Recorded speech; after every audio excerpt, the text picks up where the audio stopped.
brother, oh, brother. Good morning, good morning, good morning. Welcome back to another episode of the Kohrs Show, where we're going to see how degenerate we can get in the market today.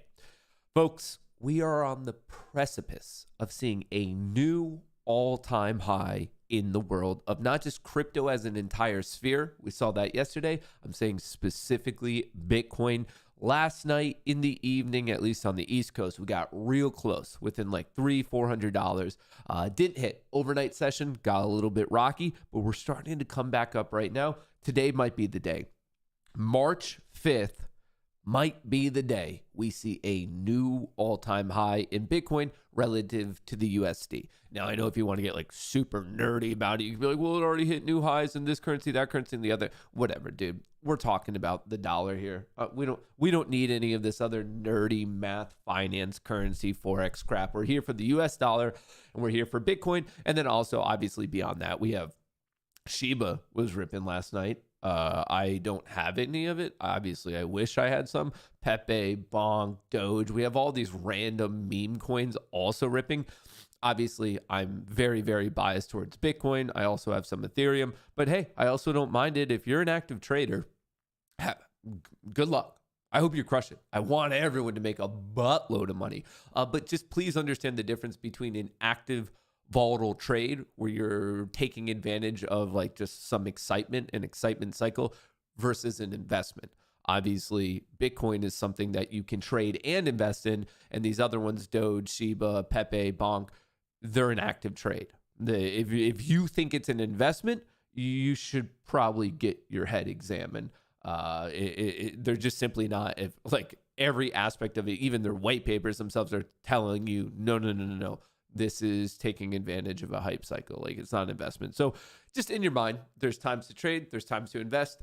Just don't really cross-pollinate the two. So we're going to talk about all the craziness in the world of crypto right now. And hopefully this is going to be ending up to be a watch party for it hitting a new all-time high. As I'm talking right now live, it's just below 68,000. So we have one more $1,000 to go, which maybe with a bit of an excitement happens right at market open, but we'll see how it ends up really playing out. From there, obviously, NVIDIA looking great, making Pelosi richer. Coins looking good. Tesla's looking rough. Apple's looking rough. Netflix is looking good. Really, all of semiconductors are looking good. Meta's looking good. Microsoft is looking good. So we have some strength, more strength than we do weakness, but there's definitely some apparent weakness. Speaking of weakness, the overall market, the S&P 500, the Qs, looking a little bit rough this morning. So I want to talk about that, give you guys a heads up of all the macroeconomic events to pay attention to today. We're going to get a little bit into earnings and obviously do like kind of a prep up for the remainder of the week. So a lot to talk about, and that's why I started a little bit early today, because I just don't want to, as I have in the past, like have to rush in the final minute to do the trade challenge between YouTube and Rumble chat. And I'd rather just like kind of drift into it slowly, just a little slowly. So with all that being said, let's turn this over. Actually, very quickly before we get into it, shout out to 1775 Coffee Co. Pinned to the top of chat, in the description of the video, and a partner of today's stream. If you want 10% off, use the code MATT. Those four letters, M-A-T-T. Don't forget the second T. It's not Matt like you stand on. It's Matt like my name. M-A-T-T gets you 10% off.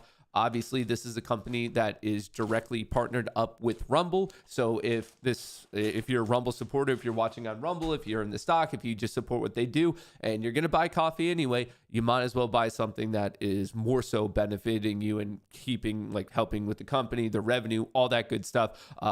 I'm holding up dark roast right now. I've been going through the medium roast, and I have to say, I'm a big fan of it. I haven't tried the dark roast yet. I need to finish all my medium roast. But when I get to this bag, I'll let you know how it goes. Thus far, that's the major one I've tried. Big fan of it.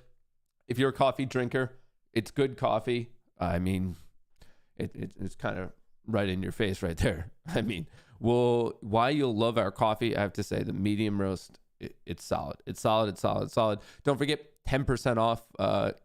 It's damn good from Viva. Don't give your money to woke coffee chains that hate you. I've been drinking it all. I have to say, I feel like we could have got a better still of me. Maybe they could now use a new still of me I didn't realize that was on the website. This is kind of like a mom, I made it moment. They should use a still of me reacting to me on it. Like they should just update this every single day, and we'll kind of do like just an Inception type dive into it, and they just keep updating it, updating. Dude, we totally got to get these folks a better picture on that.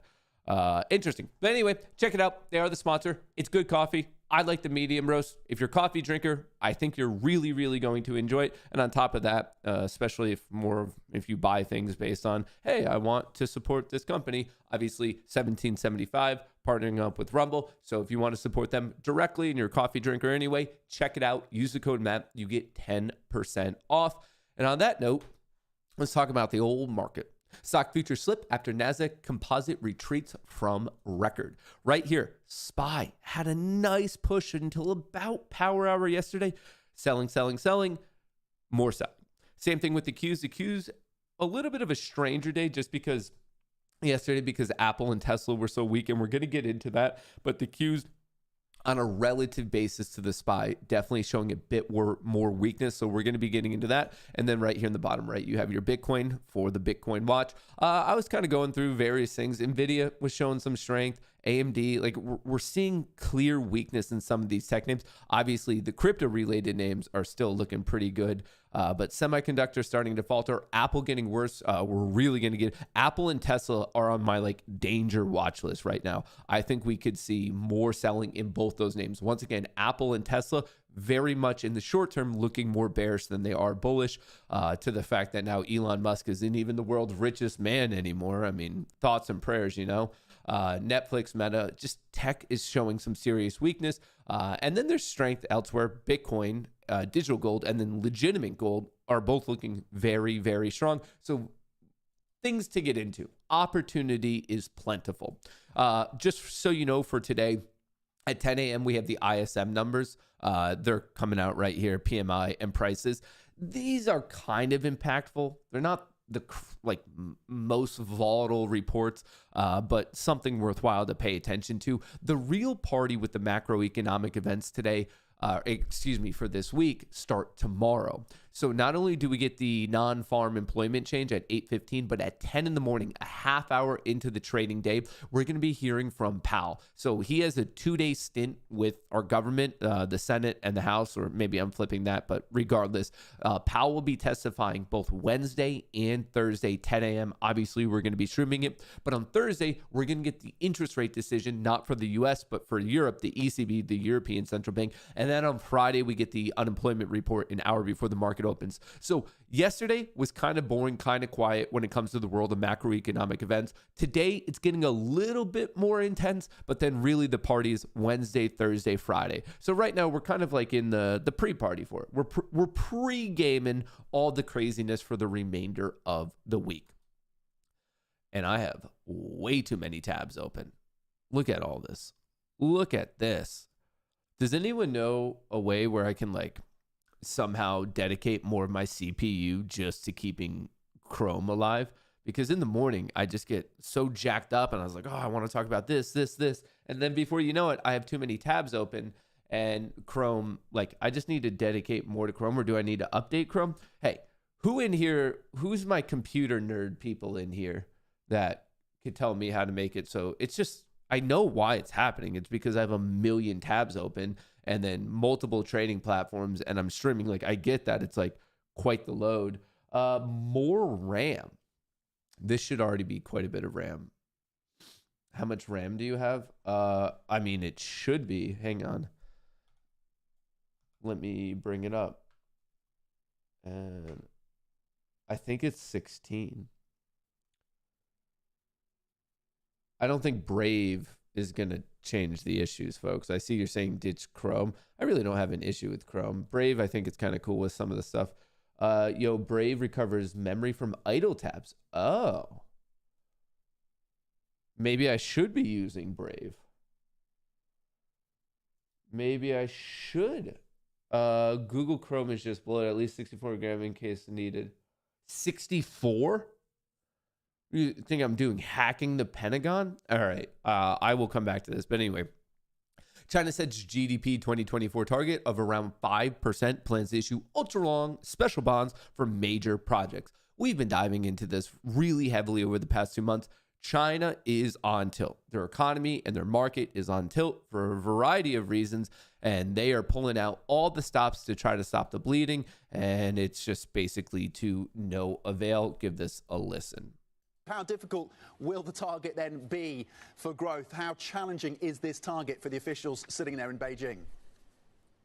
Well, Premier Li Qiang admitted that it's going to be a tough task to do this, and it needs the right policy support. Well, he's the kind of guy with the hand on the lever to make that policy happen. That's been the problem so far. Policy has kind of come in a piecemeal approach.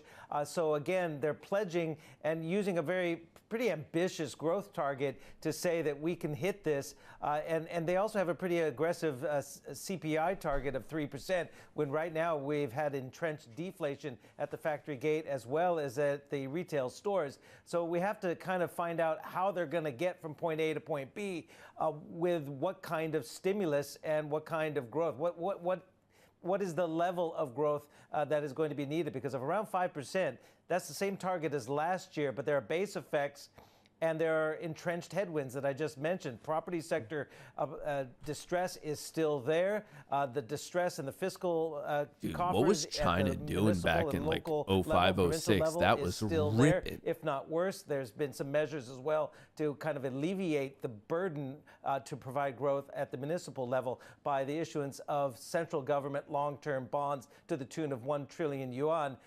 But again, is it all going to be enough to reach that goal? The Chinese government has a very good track record of meeting their targeted goal. So we'll have to kind of wait and see. That's why there's a little bit of a muted response on the markets right now. They want more specifics as far as what kind of fiscal policies, even monetary policies. The PBOC is going to have its annual press conference tomorrow. So maybe we'll get more indications from the central bank governor here on what kind of monetary assistance they can provide. So just continuing with that narrative of China trying to pull out all the stops to really somehow assist with the hemorrhaging of both their stock market, which has lost trillions of dollars this year, and their overall economy that's obviously under a bit of downward pressure.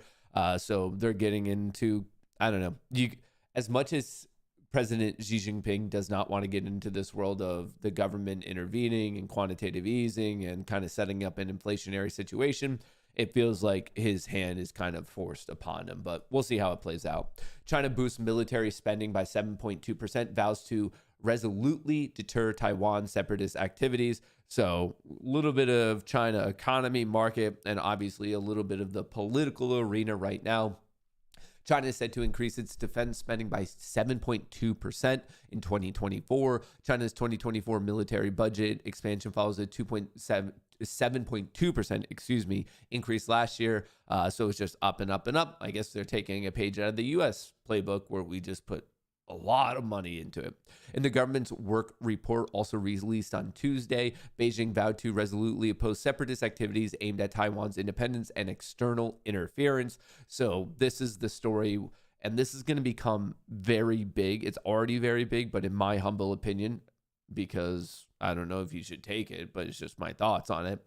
With this explosion in the world's desire for semiconductors, that is your NVIDIA, your AMD, your Intel, your Micron, your SMCI, your Broadcom, Taiwan is extremely important in this world of semiconductors, AI, data centers. And if you look at where technology is in real time, the whole hype cycle, the bubble that everyone's talking about, it's all because of that. So from a global economy standpoint, from a global technology standpoint, this whole issue with China, Taiwan, and the tensions there, it was always important. It was always impactful. But based on the current path of technology in the global economy and semiconductors, and they're really the cornerstone to making this all work, it's going to be a big deal. It's going to be a big deal because Taiwan is so pivotal in that industry, and that industry is basically becoming the global economy. So it's something that will, in terms of your long-term investments, but also in terms of your active trades, I would highly, highly, highly recommend paying close attention to it, especially if you're playing semiconductors, crypto, data centers, which is really the fad right now. Speaking of individual companies, Broadcom is reporting after the market closes on Thursday. That's the second biggest semiconductor play, ticker symbol AVGO.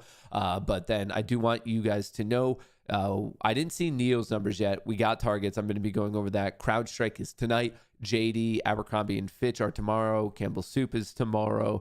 So feel free to screenshot this. Feel free to go at eWhispers, and then you'll be able to check this out on Twitter. But with respect to Target, let's see what those numbers were. And then I want to get a little bit into the extreme stress that Apple and Tesla are currently under. Target shares pop as retailer boosts profits despite lackluster sales forecast. Let's see how Target is currently doing in pre-market. Switch this up. So Target up a nice 9.4%. Obviously, pretty solid numbers. People are liking where they're heading in the future. Target, nice pop. How is Neo? Neo EVs are just getting hit. It missed. Neo missed on both the top and the bottom line. EVs are just getting crushed right now. Yeah, it was down 7.8% yesterday, down an additional 2.2. Let me paint a picture for you folks. This is Neo getting crushed. This is Mullen getting crushed. This is Lucid getting crushed. This is Rivian getting crushed. This is Tesla also getting crushed. If you're seeing the vibe here, EV, that sector, in the short term, not doing well. I think some of those smaller companies are legitimately going to go bankrupt and fail, but something like Tesla, I'm still confident in it in the long term, but the short to medium term, obviously things could be a little bit rocky. I mean, Tesla lost 7% yesterday, and it's down an additional 3% today. It's getting hit, and it's not the only one. Apple hit with more than a 1.95 billion EU antitrust fine over music streaming. Apple has had a horrible year. Horrible year. I talked about this in the newsletter. We were calling out the potential breakdown, and it looks like it's now coming to fruition. So obviously yesterday, the big news was the antitrust, about $2 billion. Before that, they had issues with their watches. Some company, a medical company, accused them of basically IP theft. So that was an issue. Before that, they lost an App Store legal case with Epic Games. That was an issue. Overall, Apple is having a rough patch right now, and it's honestly a lot of losses that Apple's not used to taking. Usually, Apple's the exact opposite, win after win after win after win, and now we have these legal losses. And on top of that, we're seeing a slowdown in China, which was a big consumer for Apple. And then from a technical perspective, you see this breakdown, the additional news comes, and it's just been dropping. I mean, from 182 down to 171, closed at 175 yesterday, trading at 171. So you have a technical breakdown that is perfectly mirroring the just negativity we're seeing in the fundamental developments related to the company. Legitimate breakdown. And it's actually so bad. Apple, for the longest time, was the world's largest company. It fell to 2, and it looks like it's very quickly on its way to 3. If Apple keeps going this way and NVIDIA keeps going up, Apple's going to fall to 3, NVIDIA will go to 2, and then Saudi Aramco is going to go down to 4. But Apple's on a rough patch, and so is Tesla. Those are the two very evident major bearish plays right now, is Apple and Tesla in the short term cannot catch a bid. But here, let me get over to this. Apple iPhone sales plunged 24% in China as Huawei smartphone business resurges. Are you seeing the theme here? How day after day, Apple is just in a real rough patch. So Apple, the sales are slowing down, various legal losses, lawyers looking at all their stuff. Not a good situation. Former Twitter execs sue Musk and X for more than $128 million in severance. Former Twitter executives have filed a new lawsuit against Musk and obviously Twitter, now called X Corp, arguing that they are owed $128 million in unpaid severance. In their complaint, lawyers for the ex-Twitter executives say that Musk backed himself into a deal to buy Twitter, now X. He took revenge against these executives personally and tried to recover some of his expenses by repeatedly refusing to honor other clear contractual commitments. The suit, Agrawal, the Parag, he's the previous CEO, was filed in California's Northern District. So it's just these types of deals it's just rich tech bros arguing with other rich tech bros, and who's a little money will get transferred. The people really making money off of it are probably going to be the lawyers in the whole ordeal. But I don't really know if this is on the front of mind for Elon right now, because there's bigger problems. Tesla's Berlin plant halts production after suspected arson attack at nearby substation. So Tesla, the gigafactory in Berlin, or the factory in Berlin, had to pause its output right when it's all like the stock's already going down. So Tesla was already kind of diving. It was trying to build back up, trying to hit this upside gap fill here. Let me show it to you. And then bad news bears. So Tesla fell from 264 all the way to 175. Had this gap down after the earnings, inverse shoulder, head, shoulder, tries to bake to the upside, tries to get this upside gap fill, cannot hold this trend line, breaks down, drops 7%, down an additional 3%. If Tesla cannot hold 175, look out below. There could definitely be additional bearish volatility. And then right when it happens, of course, when it rains, it pours. Obviously, Tesla's Berlin plant, this is just a pure impact. Like if they can't produce their cars, they can't produce their cars. So this is actually spiraling in terms of the stock price out of control for Elon to such a point that if you also consider what's going on with Amazon, we're now in a situation where Elon Musk loses world's richest person title to Jeff Bezos. Similar to Nvidia going up and Apple falling and the flip-flop, that's exactly what's happening with the personal net worth of Elon Musk and Jeff Bezos, because Amazon's going up, and I know he's been selling a lot, but he still owns quite a bit of the equity. Jeff Bezos, his net worth is going up, and then obviously with Tesla going down, Elon's is dropping.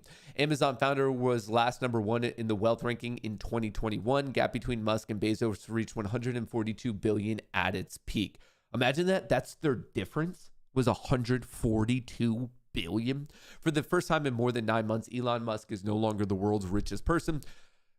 He was probably never the world's richest person. Just to clarify, the people who are most likely the world's richest people, it's not reported. Like, let's be honest. This is based on the numbers that are publicly out there, but it's not like Putin is sharing his wealth numbers with the world. If you look at all what's going on in the Middle East, the Kingdom of Saudi Arabia, they're not sharing their numbers. So to clarify, are they actually the world's richest person? No. This is based on just like what's reported because of they're a U.S. company and because of the SEC and regulations, and we know the equity and blah, blah, blah. But the world's actual richest people, they're not on a list, folks. It's just, they're just not on the list. We probably know the names of the actual richest people, but we're not going to know how much money they have. I mean, there's actually a really good mathematical argument that some of the families in the Middle East already have more than $1 trillion. So just to be a little bit honest here. Anyway, Musk lost his position atop of the Bloomberg Billionaires Index to Jeff Bezos after shares of Tesla tumbled 7.2% yesterday. Musk now has a net worth of just below $200 billion, while Bezos is just above $200 billion. How crazy is it that there's someone out there that's most likely worth 5x Bezos's like entire net worth? How crazy is it that there's someone out there who could buy Musk's entire life 5 times over? That's crazy. Anyway, the pay package deal and blah, blah, blah. Like Musk, like Apple and Tesla, Tim Cook, Elon Musk have just not been having a good year this year. You know, who is having a good year? Anything related to semiconductors. Right now, AMD taking a little bit of a hit. AMD reportedly hits U.S. regulatory roadblock for China tailored chip. Remember how Biden was saying, hey, we can't give our highest quality chips to China? Well, their AMD, NVIDIA, and a slew of other semiconductors have been working on a less powerful, less technologically advanced chip to get to China. AMD running into a bit of an issue. But overall, the whole sector, which you can track with the ETF SMH, the VanEck Semiconductor ETF, it just hit a new all-time high yesterday. NVIDIA looking crazy good. AMD looking crazy good. SMCI looking crazy good.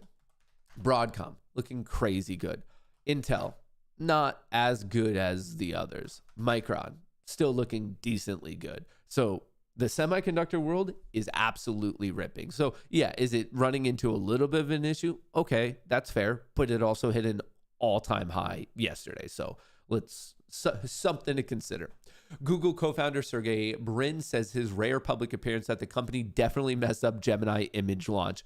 Remember that? We went over that of when it just was oddly woke and then also just was trying to say that there was a bunch of minorities as German Nazis. Yeah, that was very, very awkward for them. And a lot of people tried to defend it, but now we have official commentary from Sergey that it was a huge mess up. The exact same thing we all already knew. We definitely messed up on the image generation. I think it was mostly due to just not thorough testing. It definitely, for good reasons, upset a lot of people. Hey, in a moment of honesty, you admit that you mess up because there was a lot of people trying to defend it, and it was the most ridiculous thing. So it's interesting that he was just like honestly giving a real take about this situation.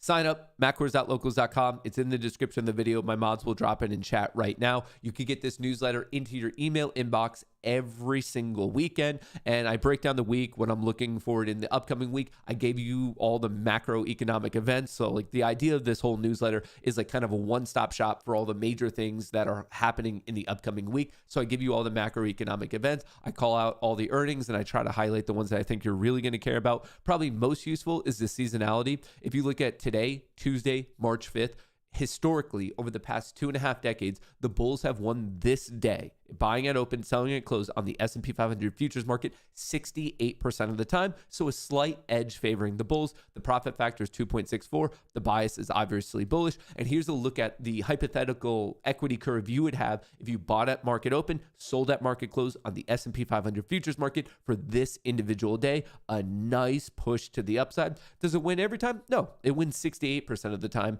But this day, historically, clearly favoring the bulls. And then on top of that, I do a little bit of a breakdown of the last week of how Piper is doing in March to conclude, obviously, the only one day. This was last Friday, 4 out of 4 units. In February, Piper crushed it, 60 out of 62 units. Really, really good. The current signal is on a 23 trade heater. And then I kind of break down some of the charts. Obviously, Bitcoin 69K. I was looking for Palantir to break out. I was looking for Tesla to get this upside gap fill, but I was kind of calling out this wedge, definitely breaking down. And then I was also calling out the Apple break down, and then gold breaking out and oil breaking out. Speaking of which, gold did hit a new all-time high. Where is my gold? Here's gold. Gold right here. Actually, how close did we get? So clear breakout on gold. I know it's not the sexiest thing to trade. I know not many of you are like degenerately trading gold on a daily basis, but maybe it's some of your long-term accounts or something like that. I just want to let you know that gold is going higher, which is telling you something about the public's opinion on the Fed and their monetary policy. The other thing I want to bring up is oil attempted to break out, couldn't really get the close above 80, got smacked. So I'll be looking for another retest and push higher in oil. So oil, the energy sector, looking a bit bullish. Gold, definitely looking bullish. And then obviously cryptocurrencies, semiconductors, looking pretty bullish. Times I swore I wouldn't break my trading rules anymore. Oh, yeah, that was a high count for last week. Anyway, very quickly, daily DGen trade report yesterday. I was happy enough to secure $3.7 thousand before fees, and then it ended up being like $3.5K after fees. But just to put my money where my mouth is, right here, Piper signal fired off at 10:30. Bullish signal, 4 out of 5 strength. SPY put credit spread, Q put credit spread. It was selling the 512. It was selling the 444. The SPY was 100% profit, and then the Qs was not. It was a partial profit on the Qs, but obviously both were still a profitable trade. Ended up making 82%. For every $290, you could have made $90. So this would have been the minimum money required to do one of each of these, but obviously you could scale it up at your heart's desire. So based off of this signal, I ended up trading SPX. I prefer SPX over SPY, but I did the same thing. I did a put credit spread. I ended up getting 50 of them. I unloaded 20. I unloaded 30. I originally sold it at 90. I think it got me a fill at 95, and then I unloaded at 25, unloaded at 15, which was a nice way to make 74%, 84%, and about 3.8K, 3.7K before fees. Ended up settling out to be about 3.5. This is obviously an advanced trading strategy in the world of options, and that can sound daunting. It's really, really not that bad. It's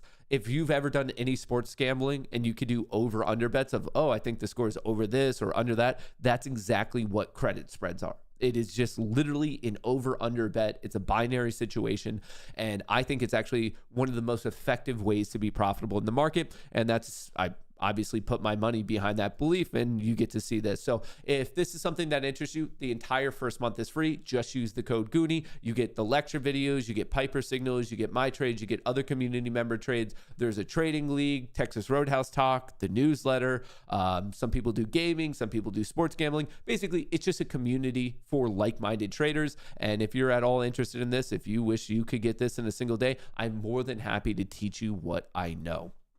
5 things to know before that stock market bell opens today, Tuesday. What are they talking about? Retreating from records. All right, the spine of the Q is coming down a little bit. Target had really good earnings. Blue Spirits. All right, so Spirit, JetBlue, we knew that the merger got killed. Ford sales rise. Ford U.S. sales leaped 10.5% last month compared to February. Oh, wow. So Ford looking pretty good. Higher and higher. Yes, that is the main talk of the show, is how much Bitcoin is going rip city. Bitcoin right now trading at 67.6K, got real close to this all-time high around I don't know what time zone you're in, but for me, late last night, we were almost at this new all-time high. I mean, how close were we? Oh, wow. We were within $151 of a new all-time high. That is crazy. I didn't realize it got that close last night. Well, anyway, hopefully we're going to be seeing that get hit this morning. That would be very, very exciting. Bitcoin is the talk of the town, and it's for good reason. It's because it is ripping to kingdom come and absolutely demolishing the naysayers. It's demolishing the bears. It's demolishing the shorts. It's demolishing all of them. And hey, it's fun to watch, and it's even more fun to watch if you're obviously invested. But before I break down really where we're at with Bitcoin this morning, this is a little bit of input and commentary from Michael Saylor, I would say the king orange pillar of them all. And my last point to you, you do not sell your Bitcoin. Thank you.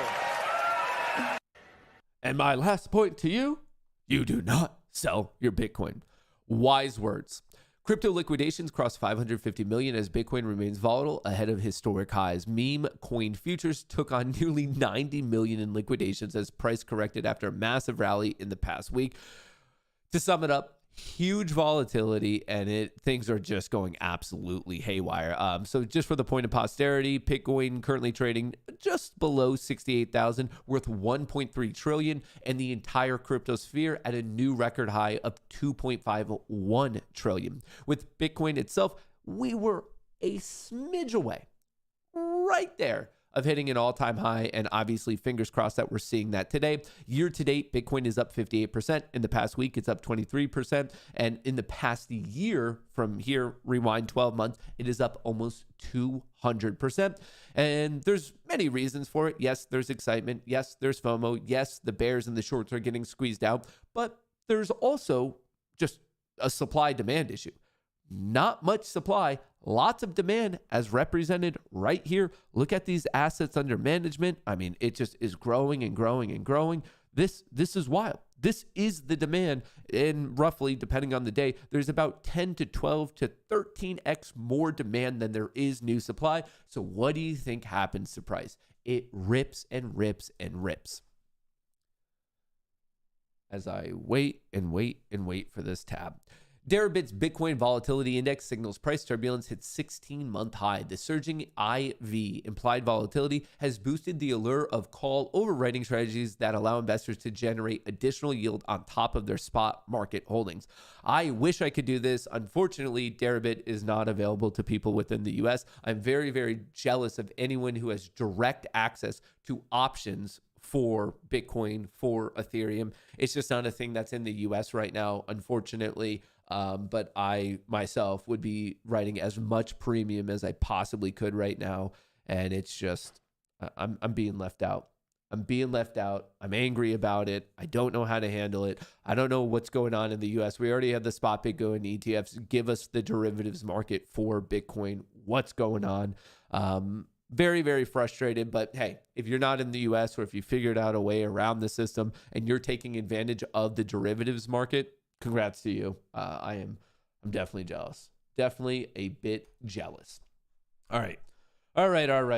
We are about 8 minutes out So that means it is time to get prepped for this competition. I need you guys to vote. If you are watching right now on YouTube, please vote. There's a poll at Market Open. I'm asking you for the very first minute of the day from 9:30 to 9:31. Are you bullish or are you bearish? Click green, click red. You need to vote for the very first minute of the day. Now I'm coming over to you guys on Rumble. Rumble, are you bullish or bearish? We need to get ready for what day competition is this? I've been writing it all down if I could find it. Uh-oh. I can't find it. Bearish, green, bell. Okay, you guys are going bearish. Rumble voted bearish.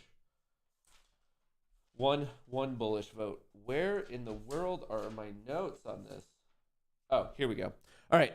1, 2, 3, 4, 5, 6. This is the 6th day of competition.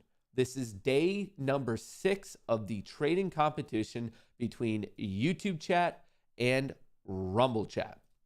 All right. These bottom accounts, 131 is YouTube's chat. This is your account, YouTube. You are $1 behind. This is how close the competition is now, folks. It is neck and neck to start off day 6.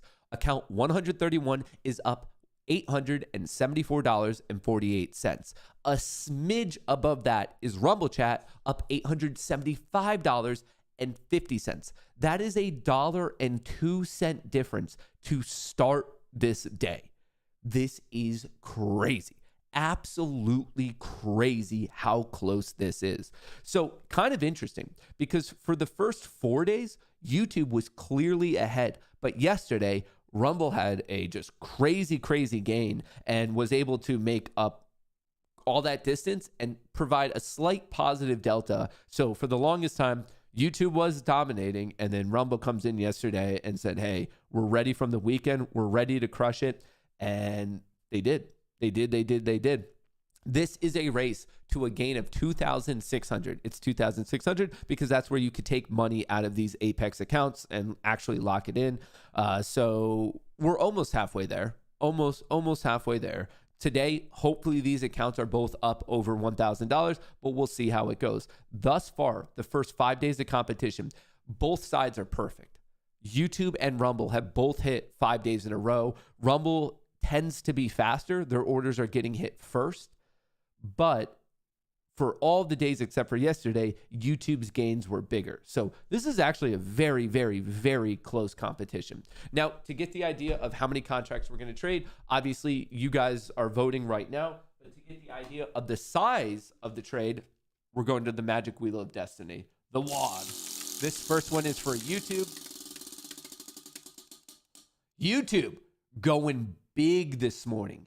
8 contracts. 8 contracts for YouTube. And let's see what Rumble's up to.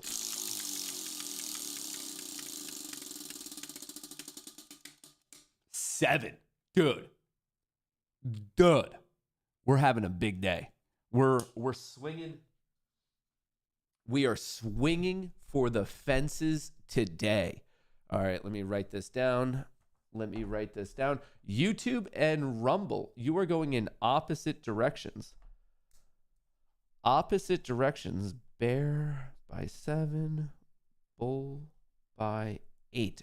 So you guys have decided to go big size, opposite directions. Bold move, Cotton. Let's see how this one plays out. All right, so this one, 131, this is YouTube's order quantity. You guys are doing 8. All right. 8 for 8. Okay. And then this one, 132, is Rumble's edit. All right, you guys are going 7, and obviously the same distance, 8. Okay. 7, 8, bullish, bearish.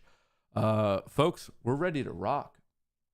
We are absolutely ready to rock. Oh, the other thing is you guys saw yesterday that I blew out some accounts. So down here, this bottom screen, I'm trying to pass the test on some of these Apex accounts as we get rocking. So I kind of wanted to generally do something at open. I think I'm going to go bearish. We're going to see if we could get these accounts quickly approved. So what do I need to do? I need to be prepped up at 9:29, the left side. In my mind, I need to burn this in. I can't mess it up. All right, so YouTube, bullish. Rumble, bearish. And here, should I go bearish? What direction do I want to go to try to pass the test on some of these? Which direction do I really want to go? That's not looking so good. Load layout. I can't believe I lost 6 of my own accounts yesterday on this. I mean, I guess it's just pure luck, really. Feels like it's just going to be pure luck. Oh, we'll see. I'll just let it rip. Rumble, I'm going on your side. I hope you guys know what you're talking about. Rumble. I hope you guys know what you're talking about because I'm going to try to get those accounts passed. Now, before the markets open, shout out to 1775 Coffee. I've been drinking the medium roast. Big fan. If you're a coffee drinker, if you want to directly support Rumble, this is your opportunity. You could get 10% off with the code Matt. Pinned to the top of chat in the description of the video. Shout out to 1775 Coffee Co. for being today's stream sponsor. And let's see if they bring us some luck. I'm watching the time very, very closely. Don't want to mess this one up.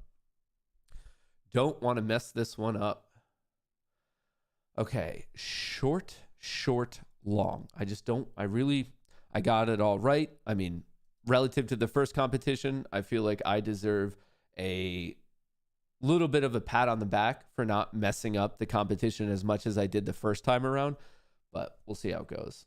We'll see how it goes. Folks, before the market opens, if there's one thing I could ask of you, if you guys could, I would really, truly appreciate it if you could destroy the like button. That just helps out with the algorithm on both Rumble and YouTube to get this video, this stream, this show, this episode promoted to more people. Obviously, it is completely free, and it's just a great way to support not only me, but your favorite content creators. That type of engagement, when you like, when you comment, when you subscribe, it's probably like legitimately one of the best things you could do to help the people that like you're supporting their content.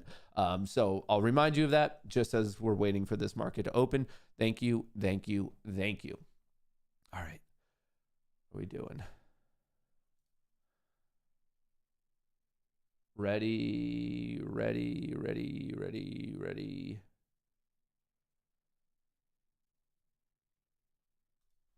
Order filled. Done. Order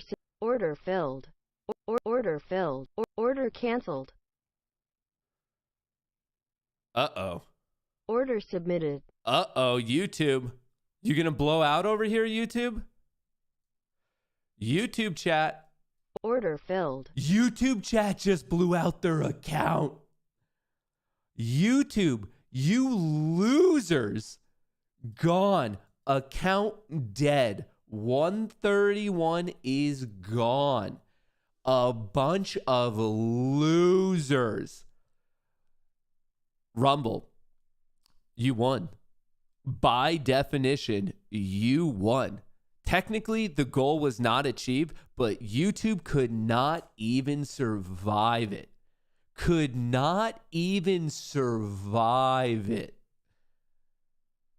Wow. If I was a member of YouTube chat today, look at this blowout. You guys, you messed it up. You messed it up. A bunch of losers. A bunch of freaking losers. 2 times in a row.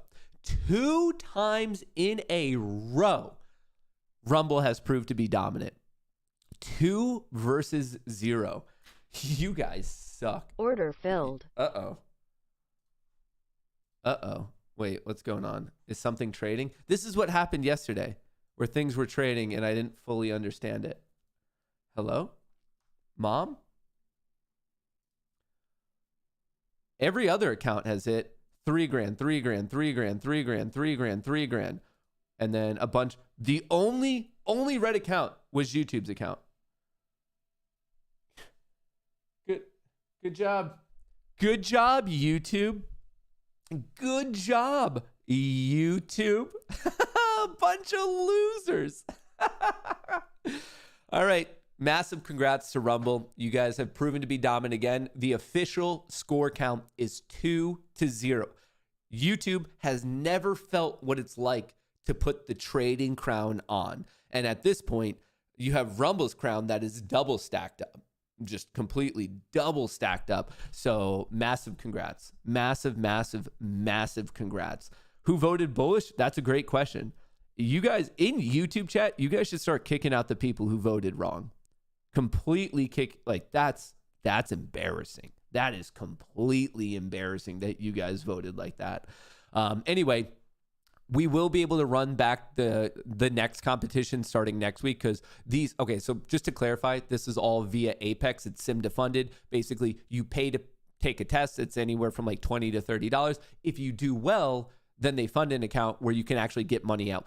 When it says PA, that means I'm trading, and if I trade well enough, I could take out legitimate money. If it doesn't start with the PA, that means it's still the test account. So for example, 1, 2, 3, 4, 5, 6, these were all the test accounts that I just passed, and they'll be able to be converted to PA starting next week. So we'll run the competition again. It won't be tomorrow because YouTube, you need to figure out your life. It looks like you're going to need some extra practice anyway. But we'll run back competition number 3 starting next week. And if you're at all curious about what in the world I'm talking about, it is here. I'll put it in the chat for you guys. If you're like, oh, I want to trade someone else's money. Here, I just dropped it in chat. And I'll explain what I mean by all this because I know not everyone's like a futures trader and maybe you haven't heard of sim defunded. But the newest deal right now is 71% off and 3 days to pass. Generally it takes 7 days to pass. Yesterday it was a 1 day pass.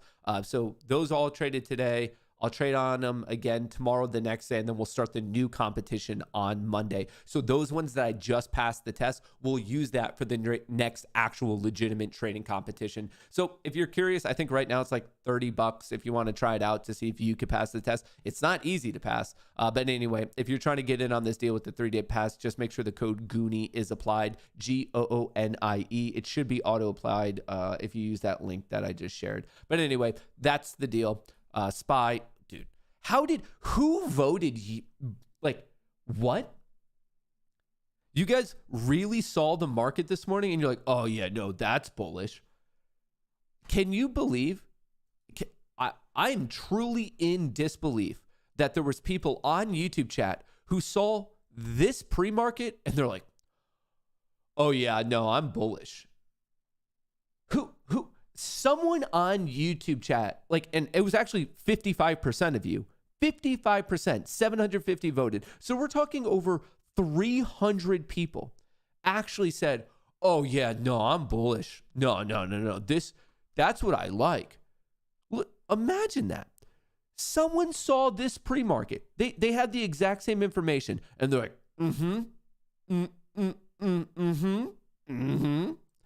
You guys need to be better. You guys need a recount. You already blew out the account. There's nothing I could do about it. Folks, there's nothing I could do about it. You already blew out the account. And you were given the exact same opportunity that Rumble was, and they didn't blow it out. They didn't blow it out. They knew what they were doing. So I think you're going to need to use the next 2 to 3 days for some legitimate self-reflection on how you could just be a better person. Because at a certain point, it is just... it's embarrassing. Like I'm embarrassed for you. I mean, have you guys thought about what's going to happen if you guys go down 3-0? Has anyone ever come back from a 3-0 deficit? I mean, it would have been one thing for the competition if it was like 1-1, but 2-0, like, yeah, you guys have a shot. If YouTube wins the next one 2-1, that's still competitive. But have you thought about what happens if you drop down 3-0 against Rumble? Dude, they're gonna be clowning on you for the remainder of your life. YouTube chat doesn't look at analysis, you dummy. We're still holding AMC here. Matt Kohrs, the 06 Heat. Well, let's see what you guys can do. That's embarrassing. That is so embarrassing. Well, I can't believe it. Uh-oh. That was, you guys, especially with the size too. You guys with big, yeah, that was bad. That was particularly bad. All right, coming back to the newest problem at hand. Oh, wait. Anyway, to wrap all that up, besides YouTube's money. So I passed the test on 6 different accounts, and then the robots made, it seems about $125 on the remaining whatever accounts that would be. 1, 2, 3, 4, 5, 6, 7, 8, 9, 10, 11, 12. All right, so 12 accounts here. Easy peasy lemon squeezies. I think it did. Wait, did I do something wrong? I thought I fixed the code. I think I did fix the code, hence why they're all in the green. Okay, cool. I'm going to shut this down. There's no sense in me pushing the envelope at this point. Everything's how I need it to be. We are switching back to this. All right, cool. So pass the account, 6 times 3, 18K there. The other 12 accounts each made about 100, so that's 1.2K. YouTube blew out. Rumble, technically, we didn't hit the race to 2.6K, but Rumble survived when YouTube could not. So it is what it is. It is what it is. What if YouTube loses again? Do we all need to switch to Rumble? You're going to have to take that up with your team because it's getting embarrassing. It's definitely getting a wee bit embarrassing. A wee bit embarrassing. All right. Speaking of embarrassing, where are the bulls in the market today? Where are those bulls? How about them bulls? How about them bears? Huh. Are we recovering today? What's going on? We did all the degenerate futures trades on Apex. The other thing I need to do today is sell a bit of premium on my options account, but I need to figure that out. Ooh, I could also do the degenerate public trade as well. Wait, has that money hit my account? I think I burned too many day trades. I'm trying to see. Dude, Tesla, definitely under some pressure. Definitely under some pressure, Tesla. Brokerage. What is brokerage cash? I think the money has officially hit my account. Is Tesla just going to get murked today? Oh, Tesla. How expensive are Tesla puts? They have to be juiced, right? They have to be juiced. Trade Tesla options. And in fact, they are juiced. And in fact, they are. Oh, brother. Oh, brother. Oh, brother. Oh, brother. Oh, brother. Oh, brother, oh, brother, oh, brother. That's looking a bit bearish. This is all looking a wee bit bearish. A wee bit bearish. 509. All right. A little bit of a bounce coming to town.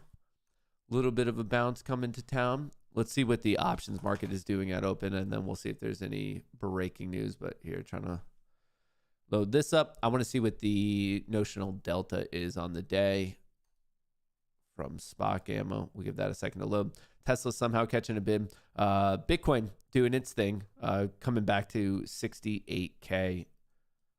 68K. Let me know if this starts to explode and I'm just somehow missing it. The Q's below the low from 2 days ago. And the SPY definitely selling a bit right here. Definitely selling a bit. I'm trying to hold off till 10 a.m. Trying to. Limit order. Market order. Market order. What is this? SPY 508 March 5th.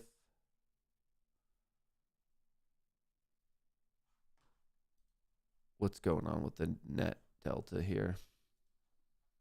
So tried to bounce a little bit. Looks, I don't know. No clear direction yet. We're not vibing as much as you think it would be.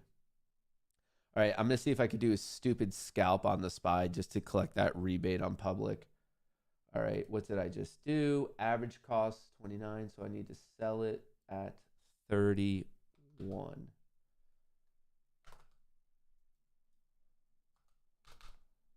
All right, I'm in at 30, selling at 31, sell all 100 next. Continue. Submit order. Done. Did I get out?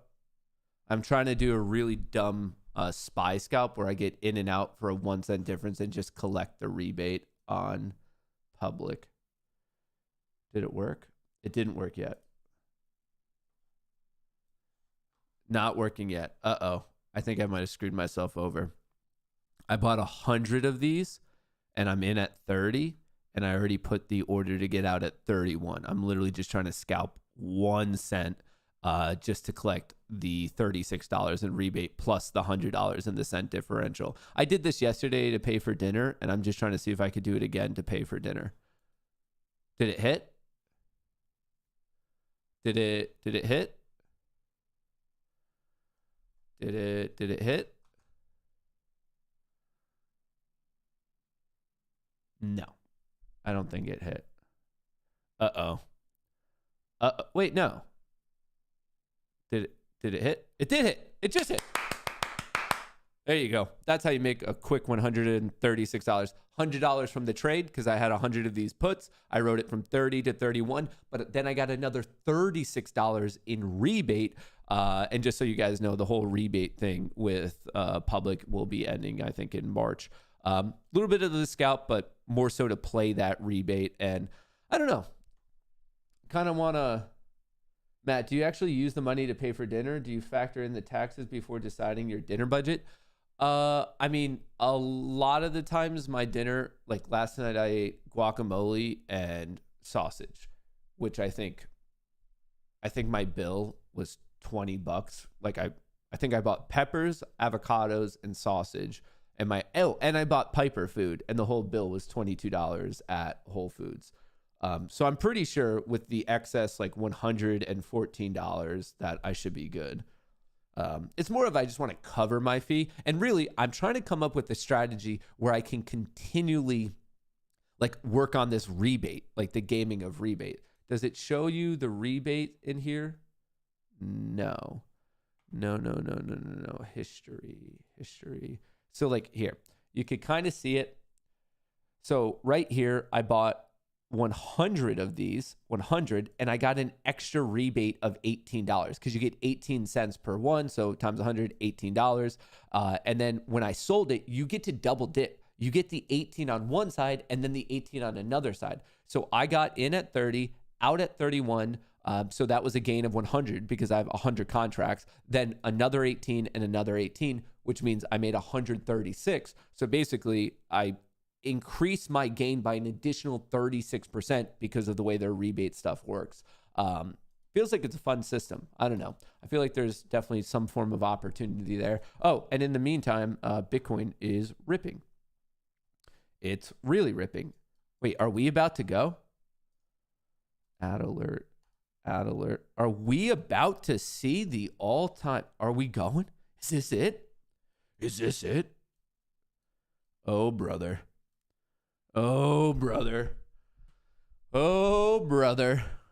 We're cruising. Folks, buckle up your butts. Something's happening. We're going. I have the alert set. Market's not liking it, but hey, I mean, coin has to be going right now, right? Coin's having a good open. Okay. The Qs look like crap.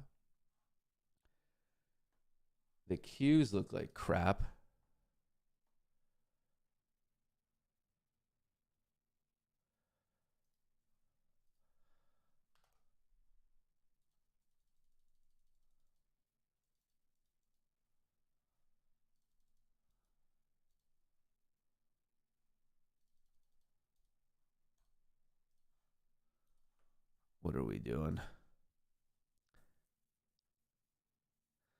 we doing?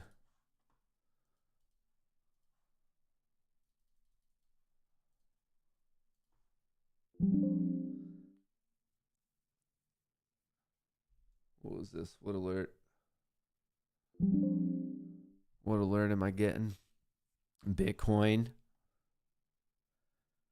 All right, let's set an alert for when it's also 100 away. Add alert.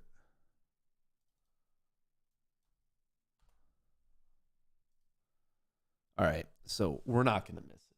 We're not going to miss the crazy party over here.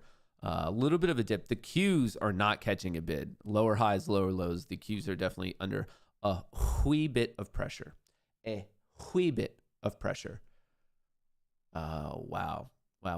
What's the Delta's going flat right now, maybe a little bit down just because lower highs as well. Remember, this is all from Spot Gamma, and it is by far the best options analytic tool on the market available to retail traders.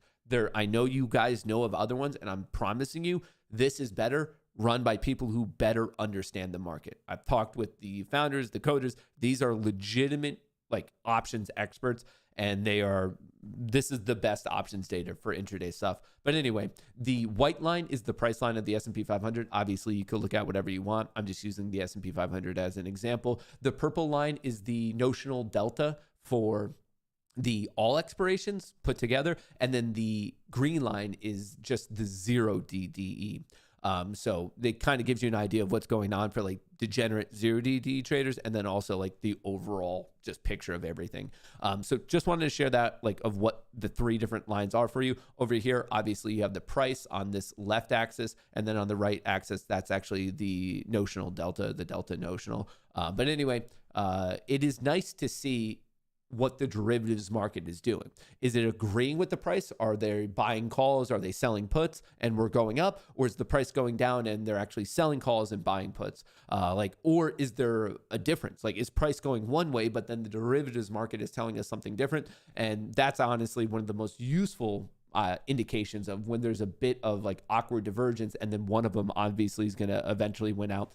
But anyway, this is Spot Gamma. And the reason I'm bringing it up is because starting today, they've done 3 different free lectures where they got into VIX, Vanna, and other things related to the stock market. But today, March 5th, they're actually doing it costs $47, so it's not costly at all, especially if you're a trader. But starting today, it is at 1 p.m. From the 5th to the 8th, they are doing an extensive options trading boot camp. And I mean, you could read all about the people. It's currently pinned to the top of chat. It's in the description of the video. But the things that they're doing in here, I mean, right here, 1 p.m. today, 1 p.m. tomorrow, 8 p.m. on Thursday, and then 11 a.m. On March 8th. I believe it's all recorded, so if you can't exactly make all these times or anything like that. But anyway, kickoff and mindset is today. Strategy and framework is tomorrow. Case studies and trading is on Thursday. And then guest experts and trading once again on Friday.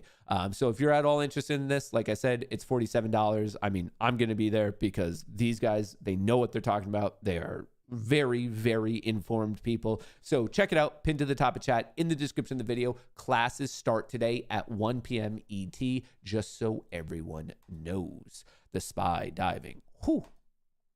That is bearish, bearish, bearish. Bearish, bearish, bearish. It is a bearish kind of a day. A bearish kind of a day. Dude, look at that dippity doodah.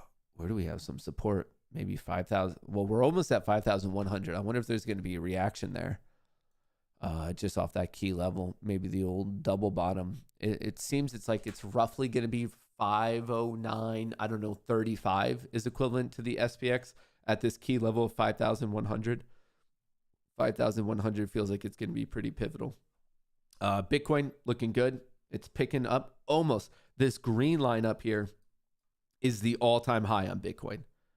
69,000. We are almost there. Oh, wow. Wait, is it about to go right now? Is this it? Is this the moment that we've been waiting for? Oh, brother. Oh, brother. Oh, brother, oh, brother, oh, brother. Oh, brother, oh, brother, oh, brother. Uh-oh.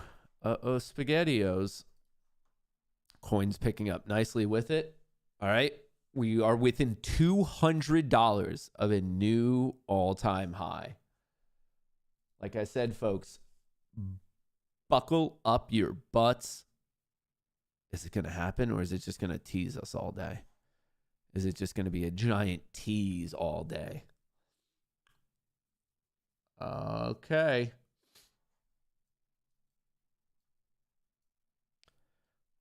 Here we go.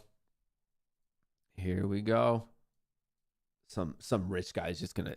I feel like it's just gonna be like some crazy candle. If I had to guess, what's everyone's best guess? Do you think it's gonna be a grind up like this, or do you think there's just gonna be like one giant spike of someone just like kind of splashing the pot, slow and steady, or just like almost like a god candle and it just pops? Here we go. I'm so excited, dude. Should I look at my coin? How much is my crypto worth right now? I shouldn't do this because I'm invested in it and it's bad to check like when I know I'm not going to sell anyway, but I have to admit it is fun. Dude, these gains. All right, I'm not going to complain. It feels like it's getting ready right here. Feels like it's getting ready. Blow off candle, then slowly down, then back up. Media hype kicking in. It definitely is. Here we go. Come on. Do it. Here we go. You could do it. It's like the little Thomas tank engine. The little engine that could.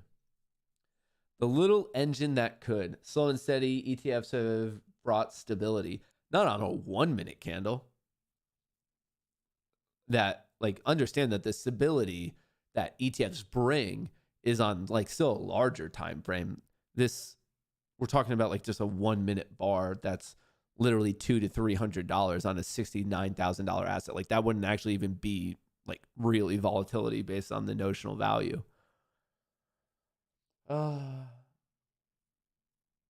Someone really doesn't want what the rest of us are patiently waiting. Did I go over the rum numbers? No, not yet. Where is Rumble at this morning? It was looking a little bit spicy yesterday. Where is rum? Oh, here it is.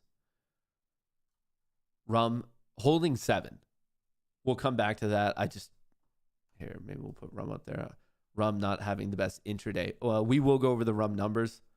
Let me just get that on NVIDIA. Coin's very much in the green. Let me bring up the rum numbers over here so we don't miss this. So we don't miss it. You folks are about to witness history. History is unfolding before our eyes. 150 away. We're exactly 150. Here we go.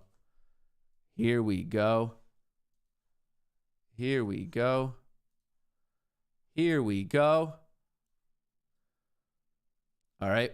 How high did we get? 125, 115, 114 actually. Oh, brother. Oh, brother, oh, brother, oh, brother, oh, brother, oh, brother, oh, brother. Oh, brother, oh, brother. Attention, attention, all casino participants. We are ripping.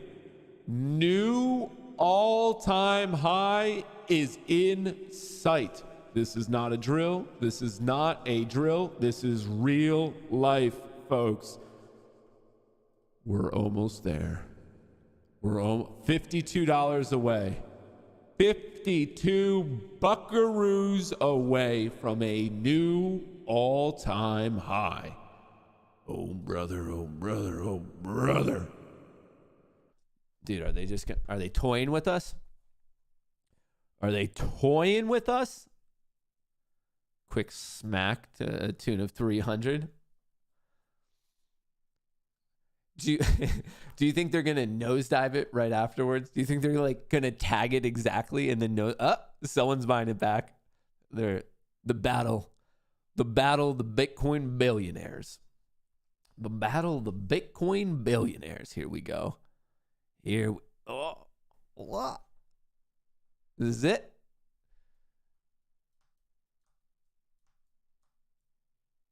Here we go.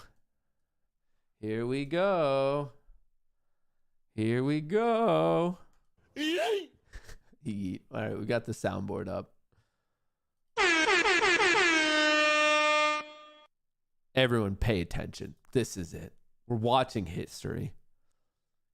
Go. Just do it already. All right, less than 100. Less than 100. Less than 100.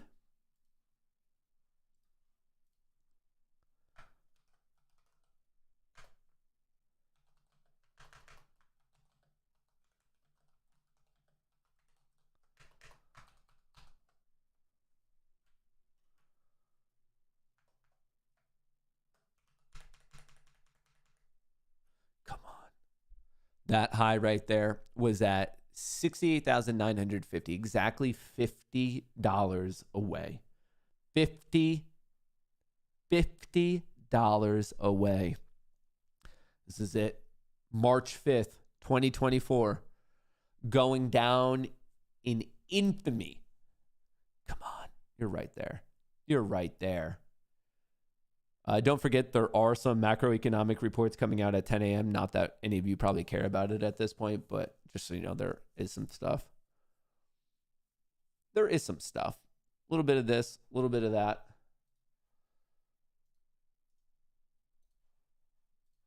A little bit of this, a little bit of that. Dude, edging. Come on. Just do it. Just do it. Come on. I do have this up on some other screens just in case craziness happens with these 10 a.m. reports, but let's see. Let's see. I'm afraid to go off the screen, and I see some people are talking about ETH, Doge, but like I want to check these all out, but I don't want to be the guy who clicks off the screen the second history is made. We're here to watch the history be made, so I'm nervous. I don't know what to do with my hands. Do I hold the pen? Do I not hold the pen? I'm nervous. I'm nervous. I'm nervous. Maybe I need... Maybe it's because I'm unprepared. Maybe... Hang on one second, folks. We got to get ready for this flight.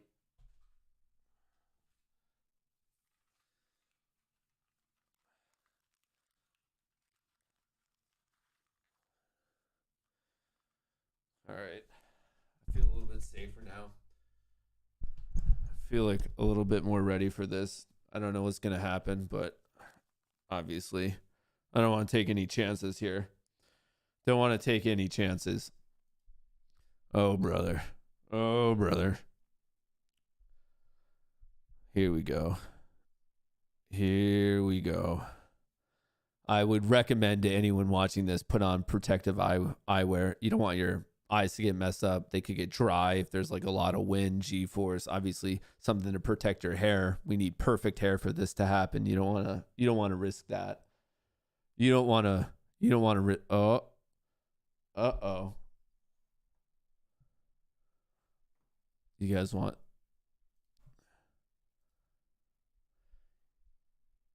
I put it on the 15-second time frame now. Here we go. Here we go. Oh, brother. Oh, brother. Patience. It's going to happen when we least expect it. So if you start not expecting it, it's going to happen. All right, we're within $50. We're within $50, folks. This is about to make you feel some sort of way. If this doesn't get your heart rate up, you're just you don't have a pulse. You're a cadaver. Come on, $50. $50. Here. Oh, woo, woo. Sweating a little bit there, team. We're sweating it. All right, here we go. Is this it? Is this it? What's the time going to be? What's the time going to be? $13 away. $13 away. Oh, brother. Oh, we're getting closer. $10 away. $10 and counting. $10 and counting. I don't know what to do. I don't know what to do with my hands. I don't know what to do with my hands. Do it. Do it. Yeah, we got to 68,990. Oh, 90 again. 10 buckaroos. 10 buckaroos.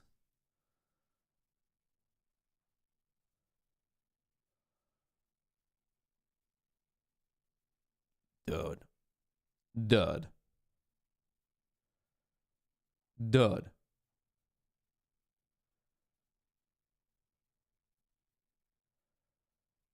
How close was that? $3 away. We are now $3 away. What's it going to be? Oh, bada bing, bada boom.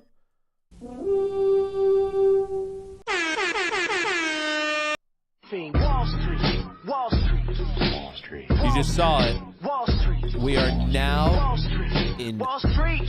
untested territory. Open range breakout. Congrats. Congrats to everyone who had the craziness, the degeneracy, the balls to hold through the insanity that's been crypto. New all-time high hit, 10:02, 10:03 a.m. ET, March 5th. Now the question is, how high is this going to go? Now the question is, how high is this going to go? Whoa. Something just happened with the SPY as well. What in the world? What's happening? What's happened? Oh, the reports at 10. I guess they must have been good. Or maybe everyone's like, dude, maybe Bitcoin saves us? Bitcoin saves us? Right here. So the S&P Global Services PMI came in better than expected at 945, and then non-manufacturing PMI and prices both coming in lower than expected. And obviously the market enjoying that, the SPY skyrocketing at 10 a.m. Absolutely skyrocketing. Here, let's go back to the 15-minute on this one. Let's see if we ever, I'll put an alert for 70,000. Add alert. There we go. Create. Okay. Alert made for 70K.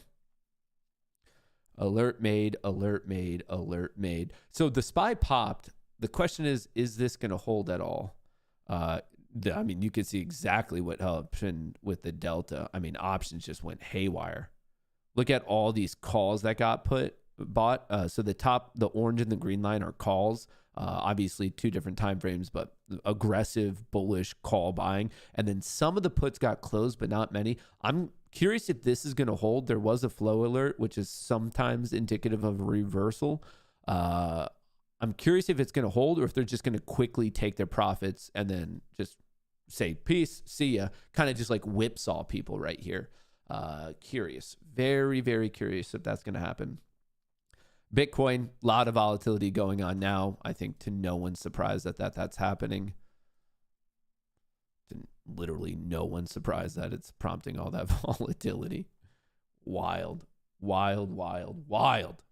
All right, let's check out some of the other things that are moving in the world of crypto right now that we just hit a new all-time high. So actual gold also looking very good. So digital gold, actual gold, both are crushing it.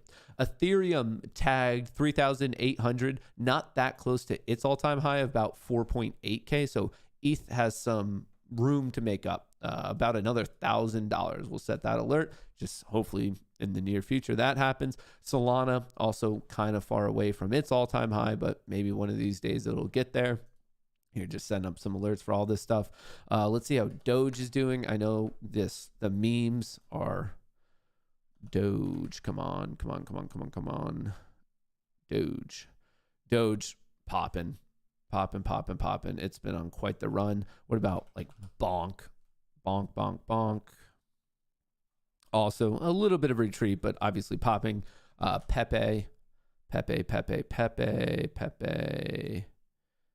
Pepe also retreating a little bit. Shiba was going crazy last night. Shiba was going nuts last night. Look at this, just rip, huge liquidity, basically margin calls, pops right back, just insanity. Lot of frothiness right now. Is this already gonna fall back over? We coming back over already at this point in the day?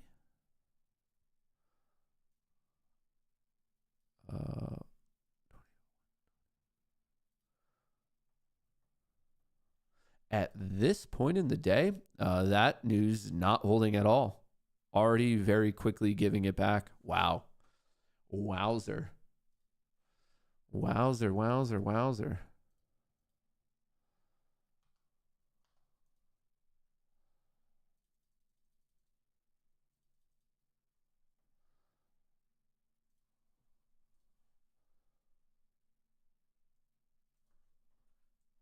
Giving it back real quick.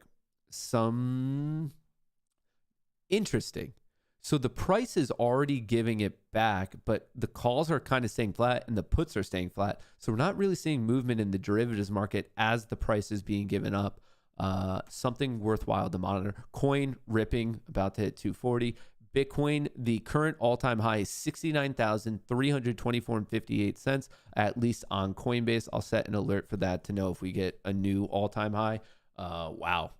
Wow, wow, wow. You know, there's people selling out the all-time high? Probably.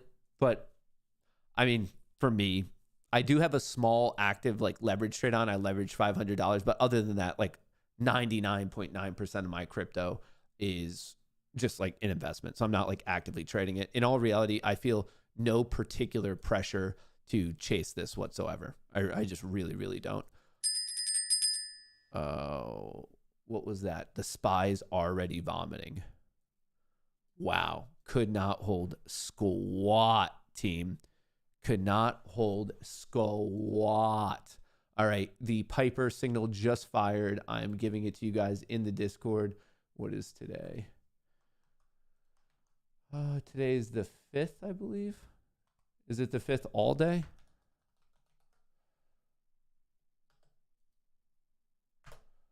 The 5th all day. All right. If you are in the Discord, it is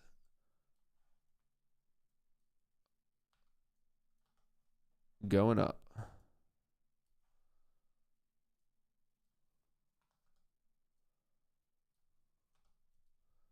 All right, cool. It's up, it's up, it's up. And then here I will also give you my own what is happening. Yeah, we're just a little bit of a fake out, but I mean the options told the real story. Options started to dump, price dumping, fake out on that 10 a.m. news, quick pop, but I guess the bots misinterpreted it because we are dumping now, brother. We are dumping now. Wow. All right, I am putting up my trade.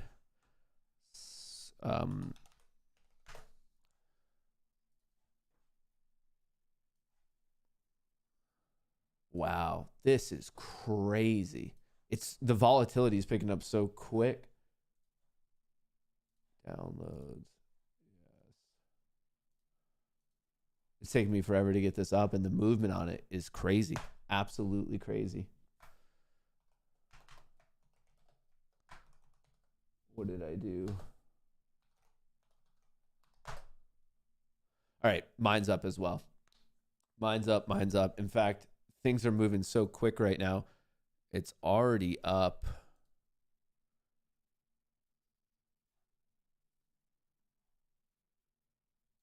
$1,000. What the fuck?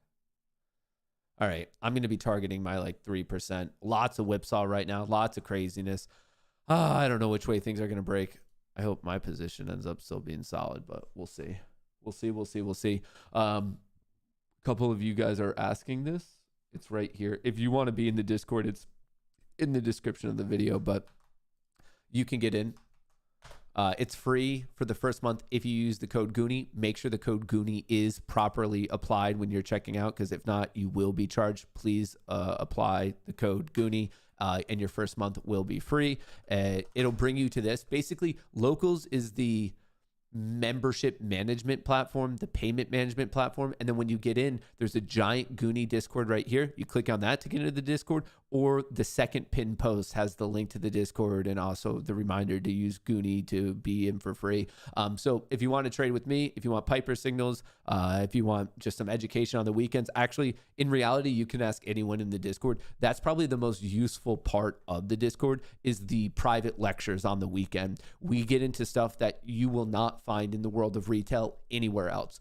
It's a very math heavy lens to look through the market. And really the focus is like Bayesian probabilities, conditional probabilities. If in situation A, what is the chances of B, C, and D? How do you know what the high odds are? How do you take the high odds? What's the most profitable way to play the different situations?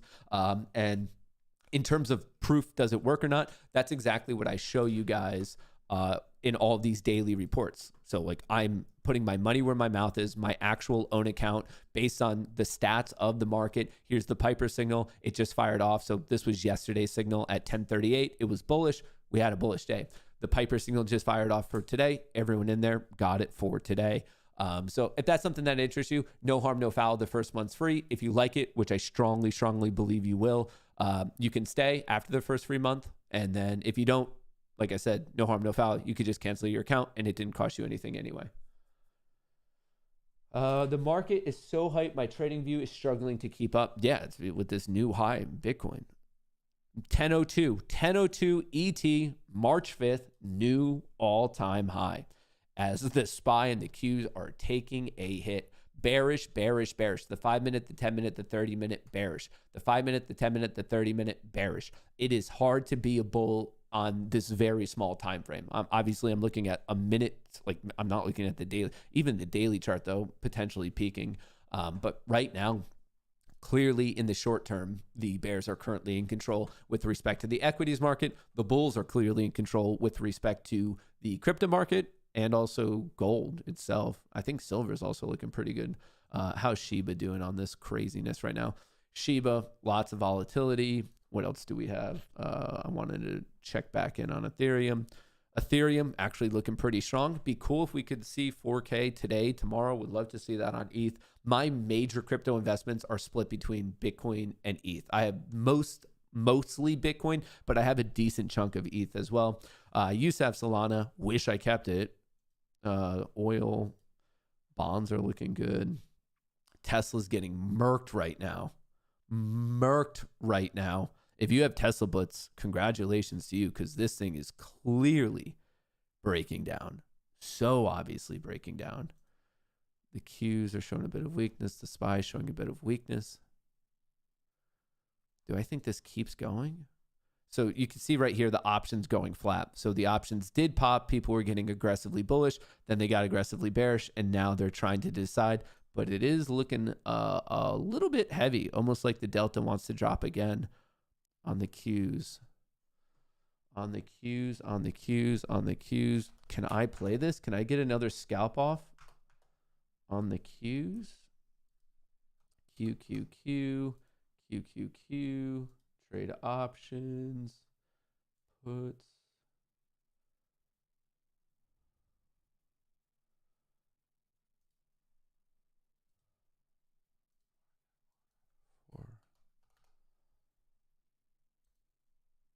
Submit order. I'm going to see if I could do another $100 scalp on that. Pay for dinner somehow.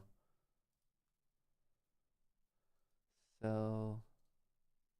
What did I get in at? Oops. All right. It got me a fill at 44. So let's see if we could get out at 46. 46 for all 100. Sell. Continue. Submit order. Done. Did I do the order right? Pending.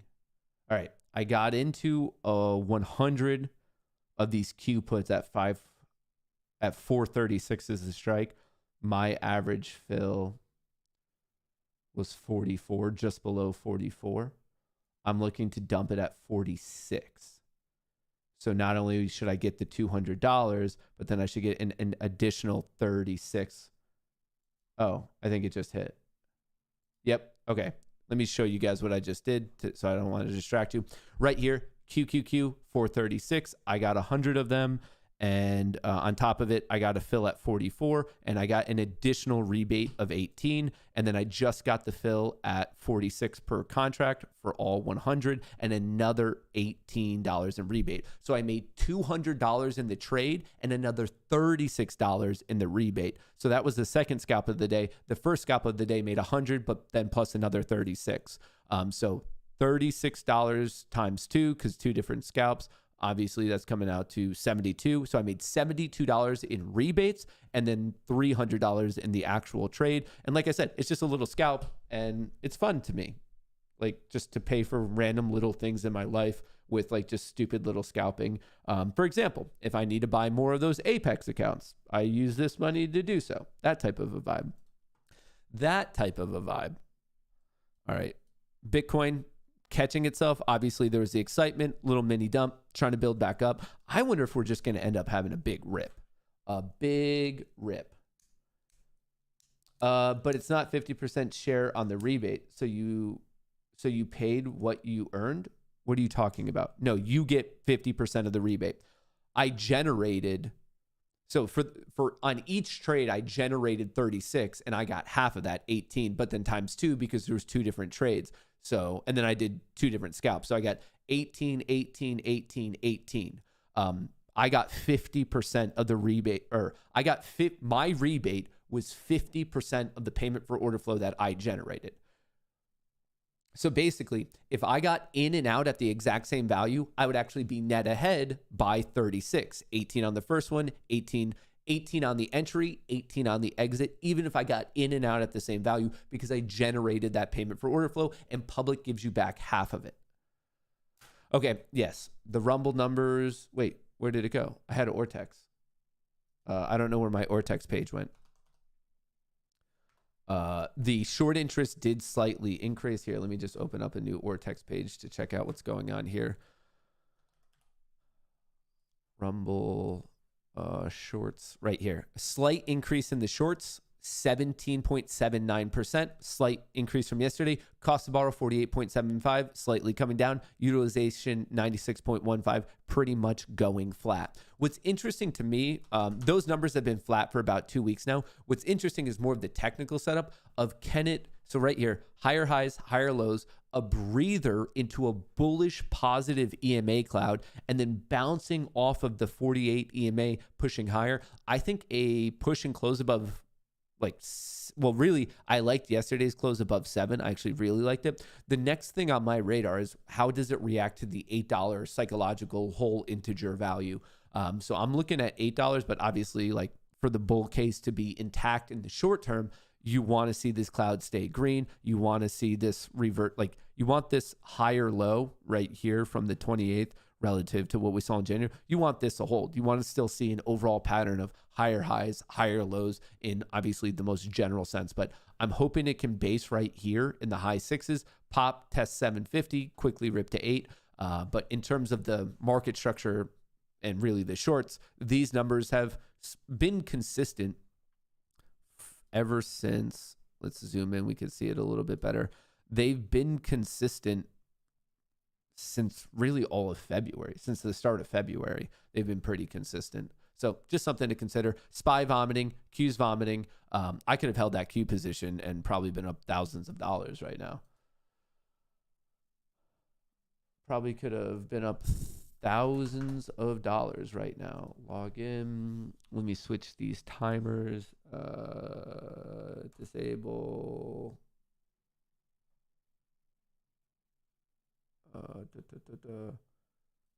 Edit.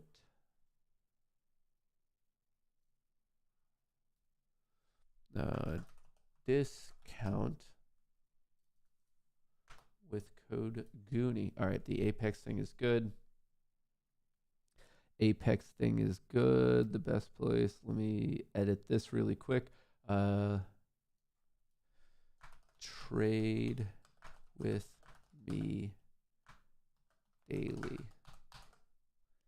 All right, submit that. Enable. Okay, cool. I think we are all good. Once again, first month of the Discord is free if you use the code GOONY. If you think it's too good to be true, ask anyone in the Discord and they're going to Ask them for the truth. I don't know what they're going to say, but judging by the amount of profits I see being produced every single day in that Discord, I would assume that the people are pretty happy. But who knows? All I can tell you is my numbers, and I know I made 50, what was it? This is all from the systematic trading from Piper. How much did I make in the month of February? 53,000. Right here. If you want proof that I put my money where my mouth is, plus 52,960. I traded perfectly every single day except for last Monday. 2 Mondays ago at this point. Not yesterday, but the Monday before. This was my only hit in the entire month of February, and my entire account was up 120%. And then this was the hit Monday right here. It took me 2 days to recover. And then all my gains for last week was in the final 2 days, just because I had to get myself out of that hole that I ended up digging. Unfortunately, but hey, sometimes it happens. Sometimes it happens. I made $50 for my Discord trade yesterday, and with only 4 contracts, and I got out early because of work meetings. Hey, $50 right there. You already paid for your free month. I have a feeling for all of those of you who decide to use the first free month, I think you'll be able to pay for that within like the first 1 or 2 days of using the Discord. I think you'll very much make that $0 value. Ooh, I mean, I don't want to be over cocky by saying a day or two. So maybe the first week, I think you'll be able to pay off that $0 fee. Just me though. Just my thoughts. All right, the SPY is still taking a hit. Let's look at this. Ooh, options delta is getting nailed. There was a hedge wall at 5095, not holding. That's not good. Look at how that's a big hit. Whew. Once again, these guys, Spot Gamma, don't forget their classes today starting at 1 p.m. Pinned to the top of chat in the description of the video. But Bitcoin kind of coming off the gas a little bit. All right. Things seem to be settling down. We watched history be made with Bitcoin. I have some alerts set. We see the SPY vomiting. We see the Qs vomiting. Let's see if there's any breaking news I want to get into. Target launches paid membership program as it chases new revenue stream.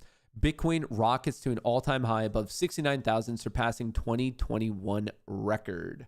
Yes, it does. Yes, it does, brother. Bitcoin, Biden to launch joint FTC DOJ task force to crack down on unfair and illegal pricing. Okay, if you say so. Whatever you say, brother. Whatever you say. Bitcoin surges to record above 69,000 on sustained ETF demand. Meme coin frenzy reaches a crescendo on back of Bitcoin rally. That just sounds cool. Crescendo. That's a word we just don't use in our life really that often, and I think we should use it more. Crescendo this, crescendo that. Where do you want to go to dinner? We should go to Crescendos. How was your day? It was great. I ate a crescendo. Do I really know what crescendo means? Obviously, no, but I'm much more interested in the sound of the word. The SPY is getting freaking murked right now. It's funny. It seems so extreme on the 3-minute chart. And then if you look at the daily, you're like, is it bad though? Is it like, just talk about, I guess, perception. Like, yeah, you can look at the 1 minute and be like, call my mom. Or you can look at the daily and be like, that seems, dare I say it, healthy. Like, it's just, it is what it is. Rumble talking mad SHIT on YouTube chat right now. I mean, I can't even stop them because they won. Like, they won in such a dominant fashion that I can't even stop them right now. Like, they deserve it. Like, yeah, you might call them a little bit of like sore winners, but dude, they're just competitors. And like, they dedicate so much of their breathing, living hours to crush YouTube chat, and they hit it. So we can't even stop it today. Cheaters? No. They did not cheat. YouTube, you guys just picked wrong. 55% of you sucked. And maybe the other 45% of you can be like, hey man, I didn't vote that way, and I get it. But that's just, you're blaming people on your team. Instead of being like, don't point the fingers, elevate your team. So I get it. 45% of you in YouTube chat right now could feel displeased because your teammates mess it up for you, but don't blame it on them. Be an adult, be a competitor, be mature, and bring them to your level. If anything, you're a bunch of sore losers. What did we win again? You won your second trading competition against YouTube. The official record is 2-0. 2-0. You guys blowing my mind. Blowing my mind. I honestly thought YouTube would put up a bigger fight because they won the first 4. Rumble skipped ahead yesterday and then just buried them today. It's about to crescendo. It feels like I'm going to crescendo. Do you have any opinions on Bitcoin Cash? Yeah, don't like it, don't use it, don't need it. Your boy has Bitcoin and your boy has Ethereum. I don't need Bitcoin Cash. I don't need Ethereum Classic. I don't need any of that. I'm a simple man. I am a simple man. Give me my Bitcoin, give me my Ethereum, and let it rip to the kingdom come so I can pay for my addiction to Texas Roadhouse, which I don't think enough of you give me props for. You guys all thought it was a joke. You're like, wow, this kid is really way too far into Texas Roadhouse. But then I heard the naysayers. Your boy invested around 100. And guess what? I'm now up 50% in my long-term investment account, which I put way too much money into Texas Roadhouse because it is simply the best restaurant you are ever going to find. And if you're telling me that there's a financial opportunity to benefit off of being financially, equity-wise involved in the best restaurant ever, of course I'm going to take it. Put my money where my mouth is. I'm up 50%. Another free banger from your boy Thick Kohrs that I feel like I don't get enough props for.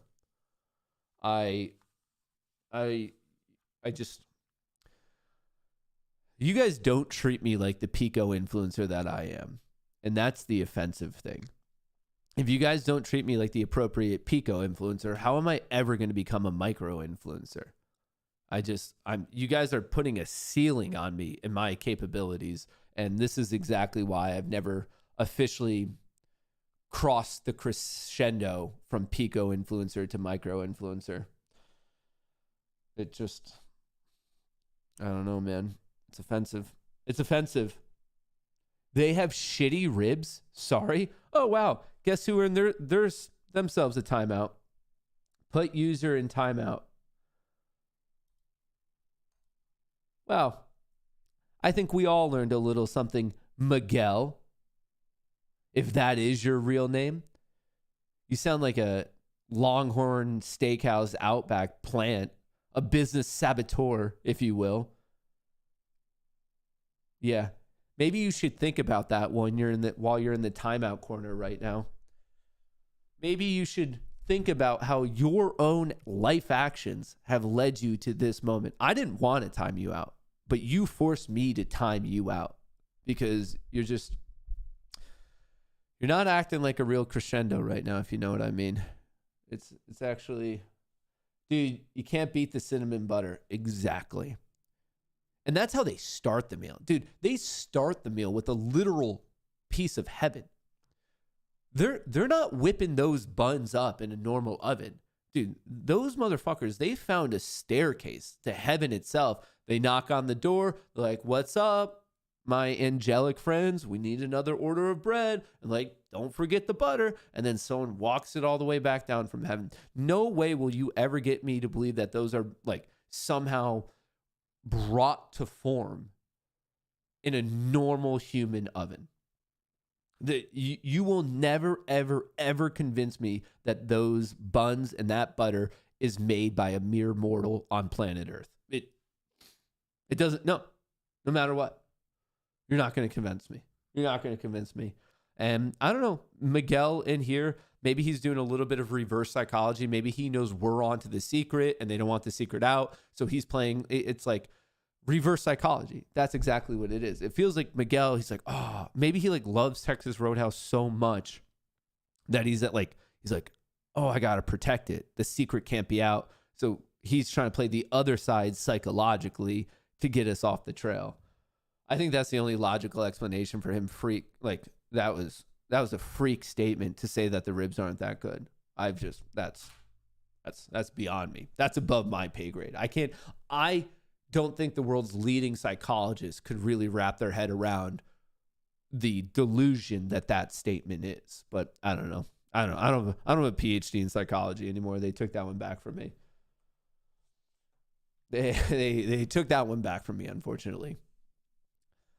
All right. The market is just dying. How much is my trade up? Oh, dude. I'm already up $4,000. I should probably just take this money. All right. I mean, it would be stupid not to at this point.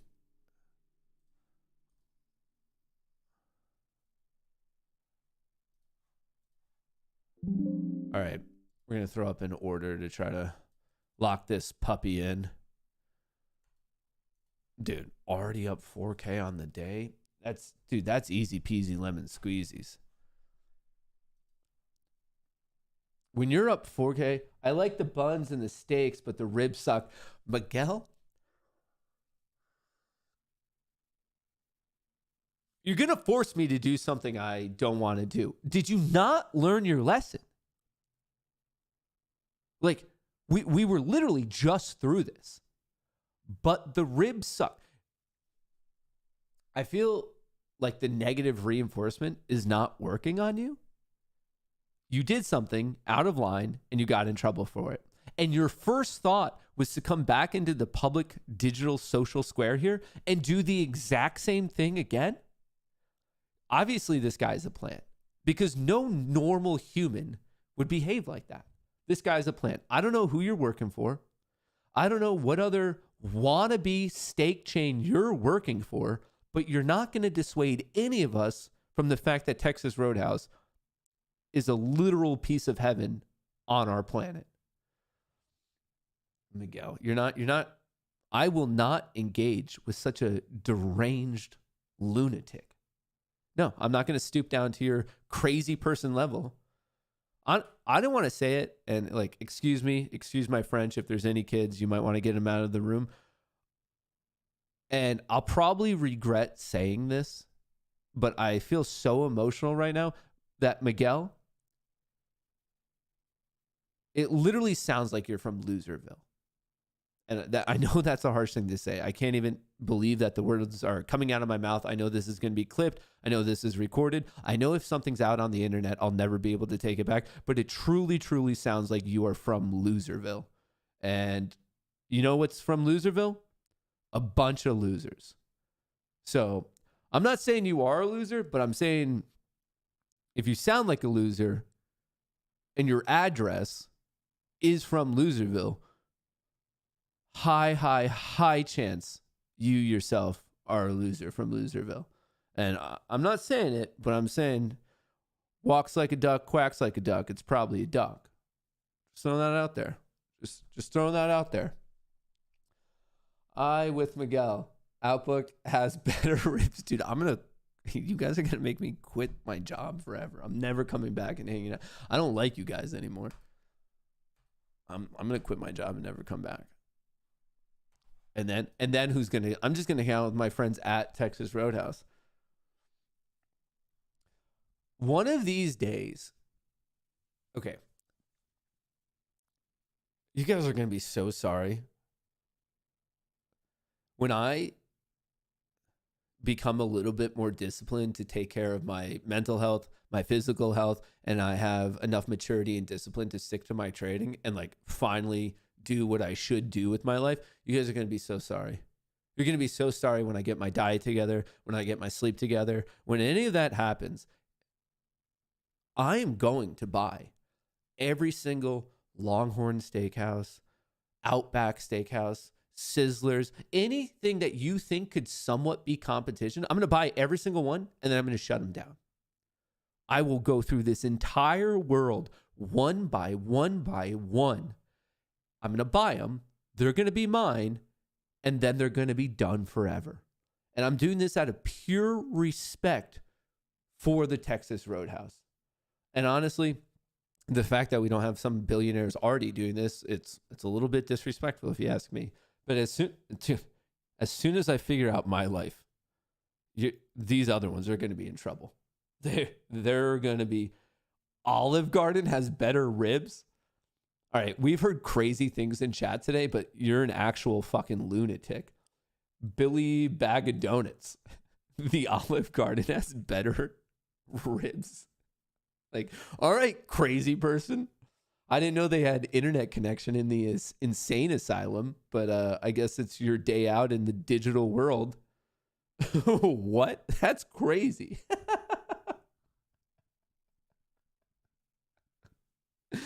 I truly did not know till today that they give insane asylum members internet access. Like, did you steal the phone off a guard and you somehow found your way into this show? McRib is better. I've actually never had a McRib in my life, so I can't even comment on that. I know the lure and the story surrounding the McRib, but I've never just had the opportunity in my life to enjoy one myself, so I can't talk smack. It might rock, it might not rock. I'll have to take your word for it, but I just haven't been able to use it. I'm driving and literally laughing hysterically. They give insane asylum members a car and an internet connection? Well, I'm starting to realize why the mental health in America is quickly dwindling. It's because the people who are in serious need of psychiatric help, they give a car and an internet connection to. Call me crazy, and I know I'm not a doctor, but maybe we shouldn't be giving them cars and a phone connected to the rest of the world.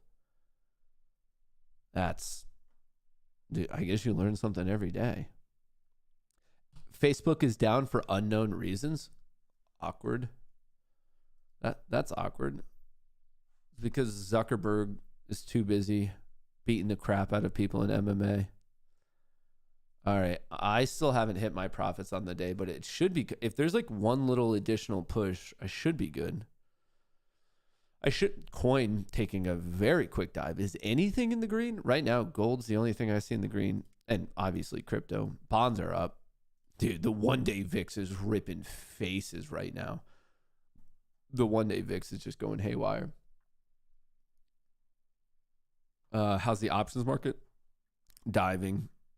It's been diving ever since 10:04. So the fake out pop on those 10 a.m. results and then just diving ever since. Maybe, I was going to say maybe a little bit of a rebound, but nah, they're not. They're not doing it. They're not rebound. This market is ghost today. If you were bullish today, I feel for you. RIP to your calls because they got murked. Murkety, murked. Murkety,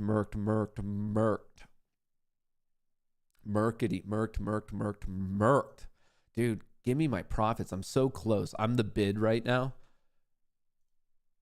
No, now I'm on the midpoint. Let me out of my position. You guys are going to hear like a faint noise at one point. That should be my profits. Nope. Now I'm back to the bid. Nope. Now I'm back to the midpoint. Just let me out. I have meetings to do today. I have to go get, nope. That was 6 out of my 50. 44 to go. 44 to go. We could do it. So 6, a small amount of my profits locked in. Some would say 12%. What are you doing, Matt, to get out? I just have a limit order, and it's just sitting there, seeing if I could ever get my fill. And 12% got filled, but now I'm just hoping that the other portion gets filled. All right. Was there other? Tesla shares slipped 5% after suspected arson attack halts production at Berlin Gigafactory. So we covered that from this morning. Pretty crazy. Definitely part of the reason why Tesla's getting murked. Murked. Dude, such a bummer. Like, why couldn't I just get out of all of them? I could be done for the day. It's not even 11 a.m. And now the price is like, it just couldn't have stayed down for a little bit more to let your boy out. Oh, brother. All right. You guys send in some reacts as I'm waiting for this to get filled. Let's see what you guys wanted me to check out today.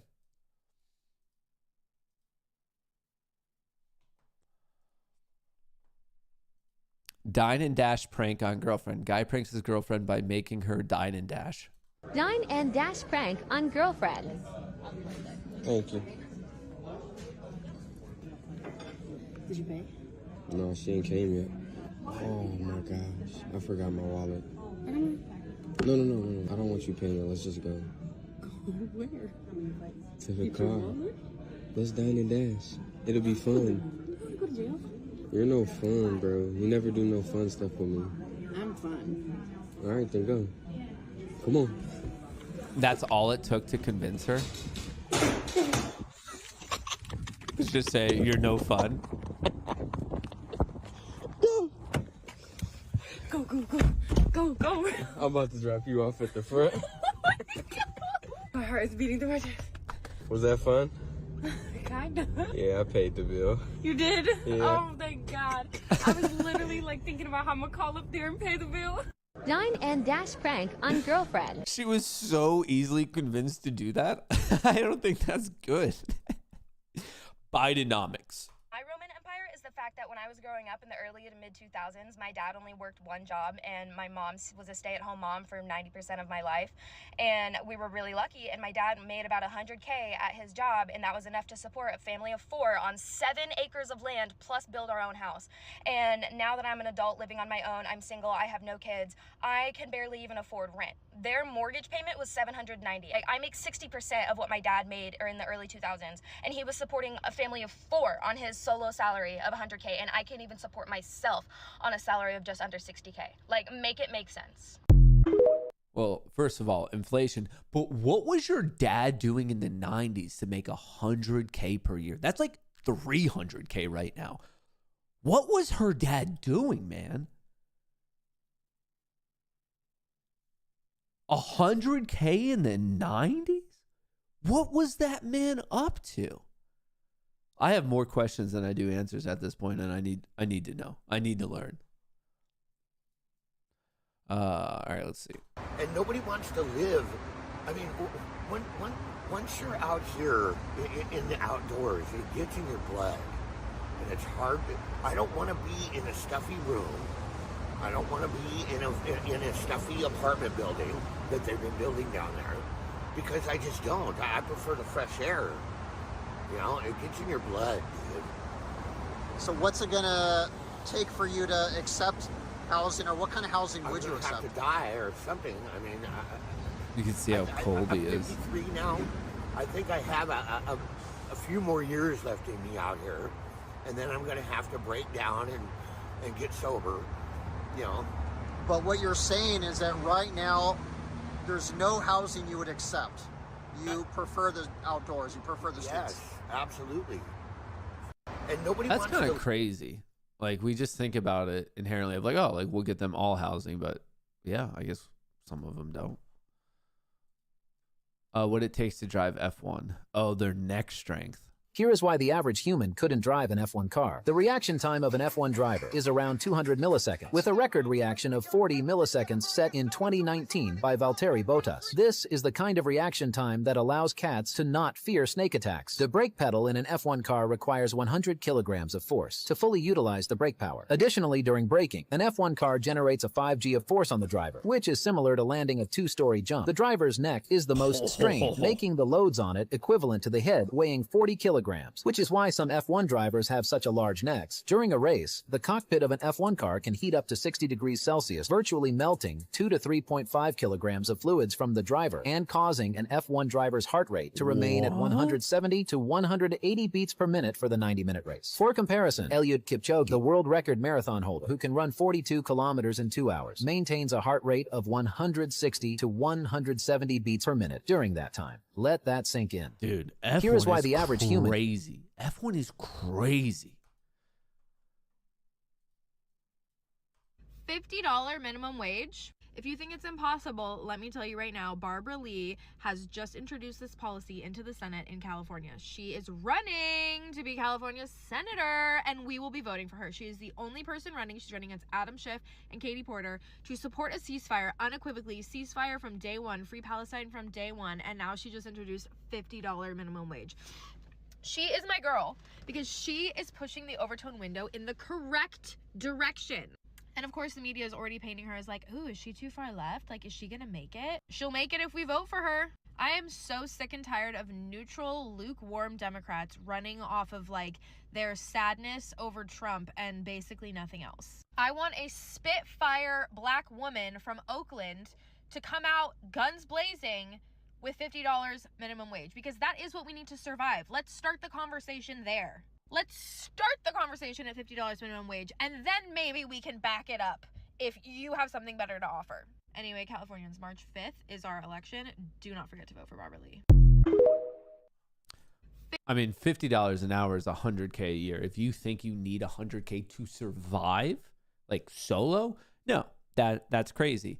The interesting thing that I've always found out about the minimum wage argument is people who are campaigning for a higher minimum wage, it seems as if they act that no other prices change.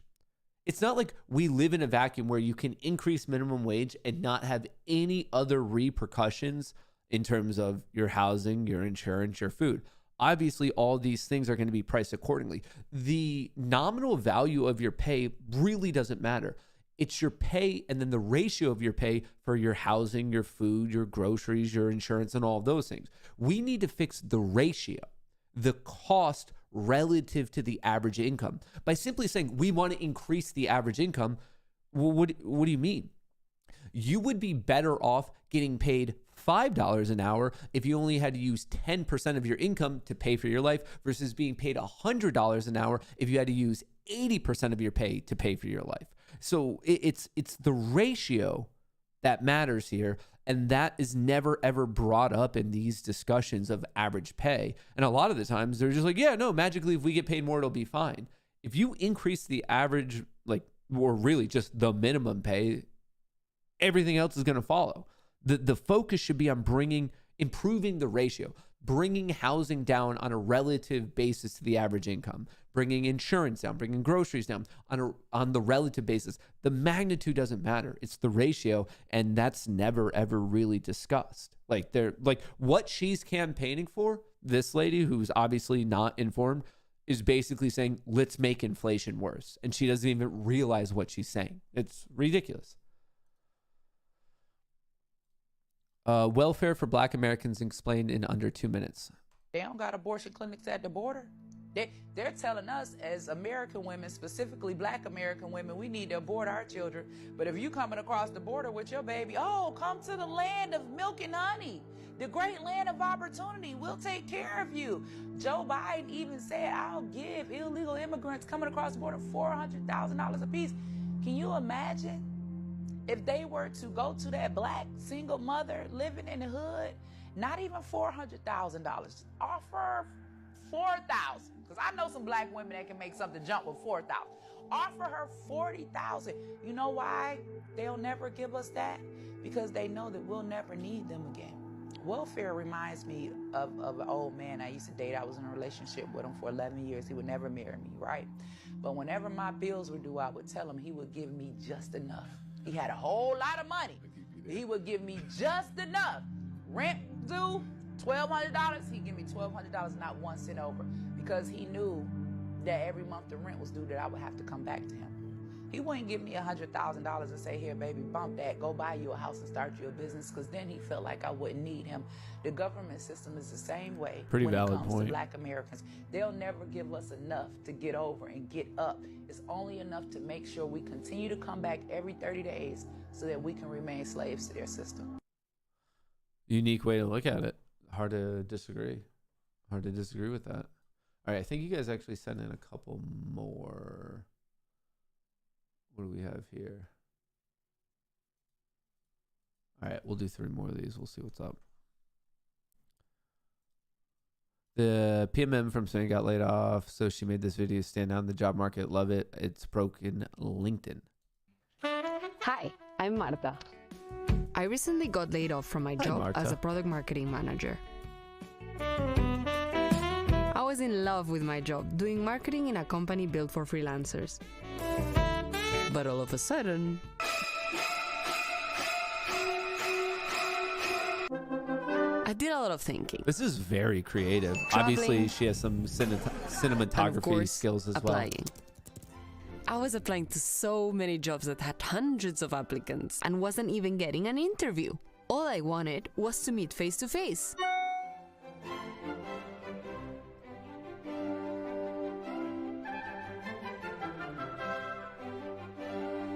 And then I realized I needed to be marketing a new product. Martha. There had to be a better way to grab people's attention and stand out from the crowd.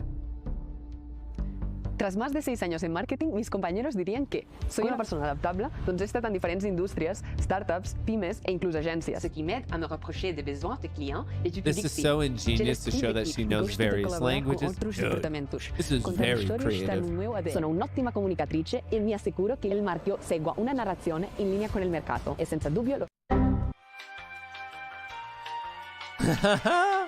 Well, I hope you've enjoyed the free version of Marta. If you'd like to see more, you'll have to go to the website. That's ingenious. Good for her, man. I bet she's already landed a phenomenal job. Dude, she crushed it. That's awesome. What is this? Sora coming out soon? Probably not, but here's 7 new videos. This is the AI video generation. It's called Sora, S-O-R-A. Look at that quality.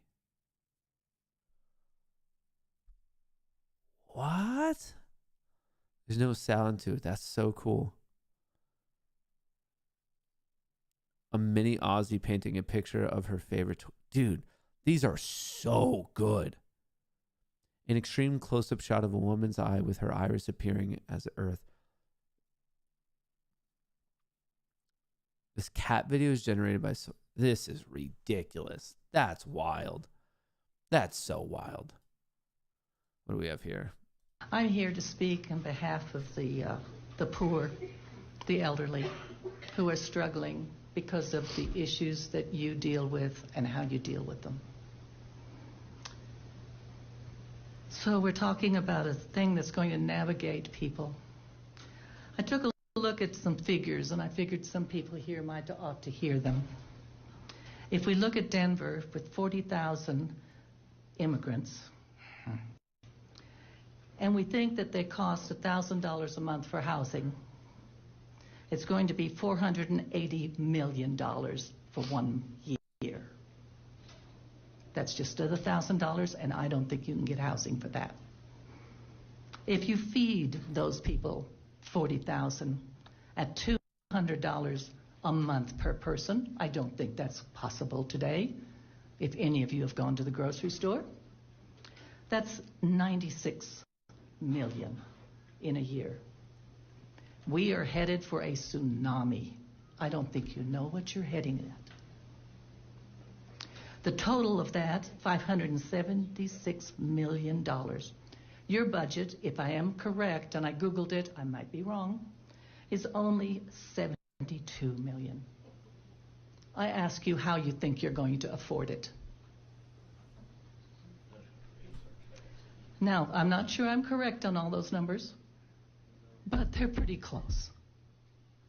Now, personally, I live on a budget of $30,000. My husband was a school teacher, and I worked for Jefferson County, and I had a disability, and we had to quit. We had our advisors, and they assured us that we were going to have enough money to survive. Well, I'll tell you how I survive on $30,000.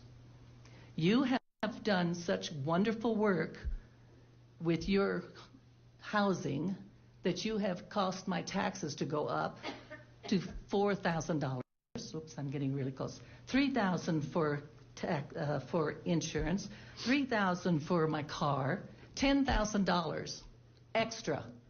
Take that out, and I live on $20,000. Now, I have to go to get clothing from the Goodwill. Now I'm so poor I have to repair the clothing. I go to the food bank, and I'll tell you what I see. I see immigrants coming in, jostling and pushing us out as they cut line, take more food than they're required to do, and our poor staff that deals with those things are out of their ever-loving mind trying to figure out how they're going to handle it. Yeah. You ask how I'm coping? For God's sakes, help me. Wow. It's actually particularly sad.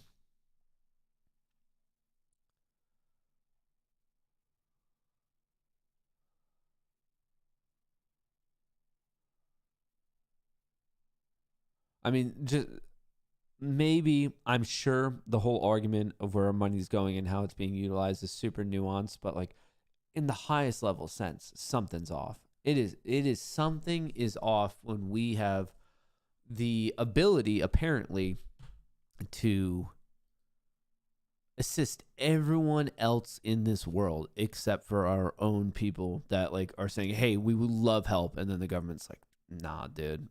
And then there's someone else in the world that they're like, we would love help. And they're like, are you from America? They're like, no. They're like, love to help you. It just, on just like the large scale, it just simply does not add up. The math does not add up. Blows my mind. Blows my mind. Truly, truly. That's sad. That's sad. And I think there's a lot of people, especially like that woman, people who are a bit more elderly that like really need help, and they're just there like, we need help, we need help, we need help, and our government's like, what is someone saying something? And then, like I just alluded to, elsewhere in the world, they're like, we need help, and they're like, gotcha, and they're like, but we actually didn't even say that, we're just fine. They're like, no, you said you need help, we're gonna help you out. It's just so backwards. Like, get your own house in order before you do other shit. That's like just a good life lesson. And what's weird is the U.S. has this proclivity to meddling in other people's shit without our own house being in order. It just doesn't make sense. It does not make sense whatsoever. Ridiculous. Bearish, the 5, 10, and 30. Bearish, 5, 10, 30 on the NASDAQ. Texas Roadhouse looking like a hot tamale. Bitcoin hitting a new all-time high today of $69,324.58. Exciting times. Exciting. What else do we have? All right. Before I let you guys go for the day, I just want to see what else in the world is happening. 2021 all-time high. Yeah, all this crazy. 2024, a lot more of a foundation, without a doubt. A lot more of a foundation, without a doubt. Just want to see what else is going on, if any breaking news. It feels like everything is just, they're just chatting about old Bitcoin. Old bitty Bitcoin. Bitty Bitcoin. Actually, there was one more thing that I wanted to listen to. I haven't listened to it yet, but I heard it was pretty good. This is from Anthony Pompliano.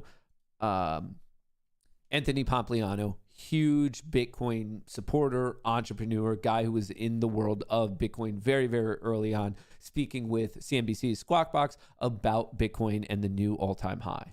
And Bitcoin is basically back to those record highs from a couple of years ago. Joining us now is Anthony Pompliano, a founder of Pomp Investments.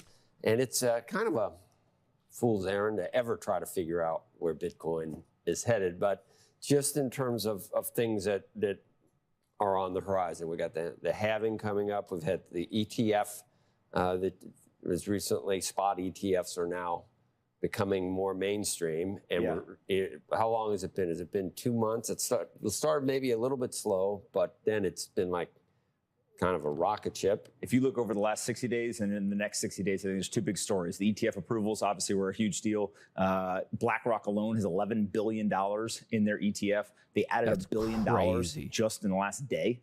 And so these are massive inflows for just one fund. Wild. There's 11 of them. And so obviously there's tons of money coming in, about 12 times more demand for Bitcoin than what the network is producing every single day. But also, as we near this record high, if we go back and we look at past record high breaks, or if we eclipse the old all-time high, 3 of the 4 times Bitcoin doubled in 18 days or less. And so if you think about that for a second, once you break through an all-time high, it's price discovery. What is this thing worth? The world is going to try to figure that out. Open range breakout. 3 of the last 4 times in 18 days or less, it doubled in price. You add in the fact that we have the halving coming, and we're going to go from 900 Bitcoin a day coming into the supply to 450. And it's very hard to make an argument that Bitcoin is not going much higher and at a faster pace than we all expected. I mean, when you do the math, I feel like I need to to say that past results are not indicative necessarily of the future, because it just you sound so. I mean, it just sounds that anyone at home would if they're totally new at this game, they might mortgage their house and put it all in Bitcoin. And there is still risk in the asset, is there not? I definitely don't think that they should do that, right? If you go and you ask most people in the Bitcoin world, they will tell you higher percentages than you would expect in terms of what they've put in. But I think 1 to 5% for a traditional portfolio ends up making sense. But you just made a case for going from 70 to 140 in 18 days. I mean, that sounds like things that you hear on if that TV happens. where you just want to really stay away from. Bitcoin's up 20% in the last week. It's up 60% in the last month, and it's up 200% in the last year. I'm not saying it's going to 140,000. What I'm saying is 3 of the last 4 times, it doubled in 18 days. And with a halving upon us, it's just hard to not say this is likely to go much. Side note, he's saying 3 out of the last 4 it doubled in 18 days. The 4th time, it doubled in 80 days, 80. So it still happened within 3 months. Much higher. And so what I think also we start to pay attention to here is, look, there's 3 main new buyers that are now going to come into the market. The first is public pension funds, right? We had a fund. It was anchored by 2 public pension funds in Fairfax County. Catherine Molnar and Andy Speller were the CIOs there. And they're up 12x on their exposure to Bitcoin in that fund. And so when you see that, you say to yourself, wait a second, there's only 4 funds last year in all of state public pension funds that were fully funded. If they all went and put 1% in Bitcoin, there's a very strong possibility that a number of those funds would get back to fully funded status over the next 10, 15, 20 years. On top of that, you've got sovereign wealth funds. They've been very quiet right now. There's now ETF opportunities from them. They don't have to go buy Bitcoin. Dude, when that and potentially Saudi take money the risk comes of into the Bitcoin, backlash. They can simply get the exposure without actually holding the Bitcoin.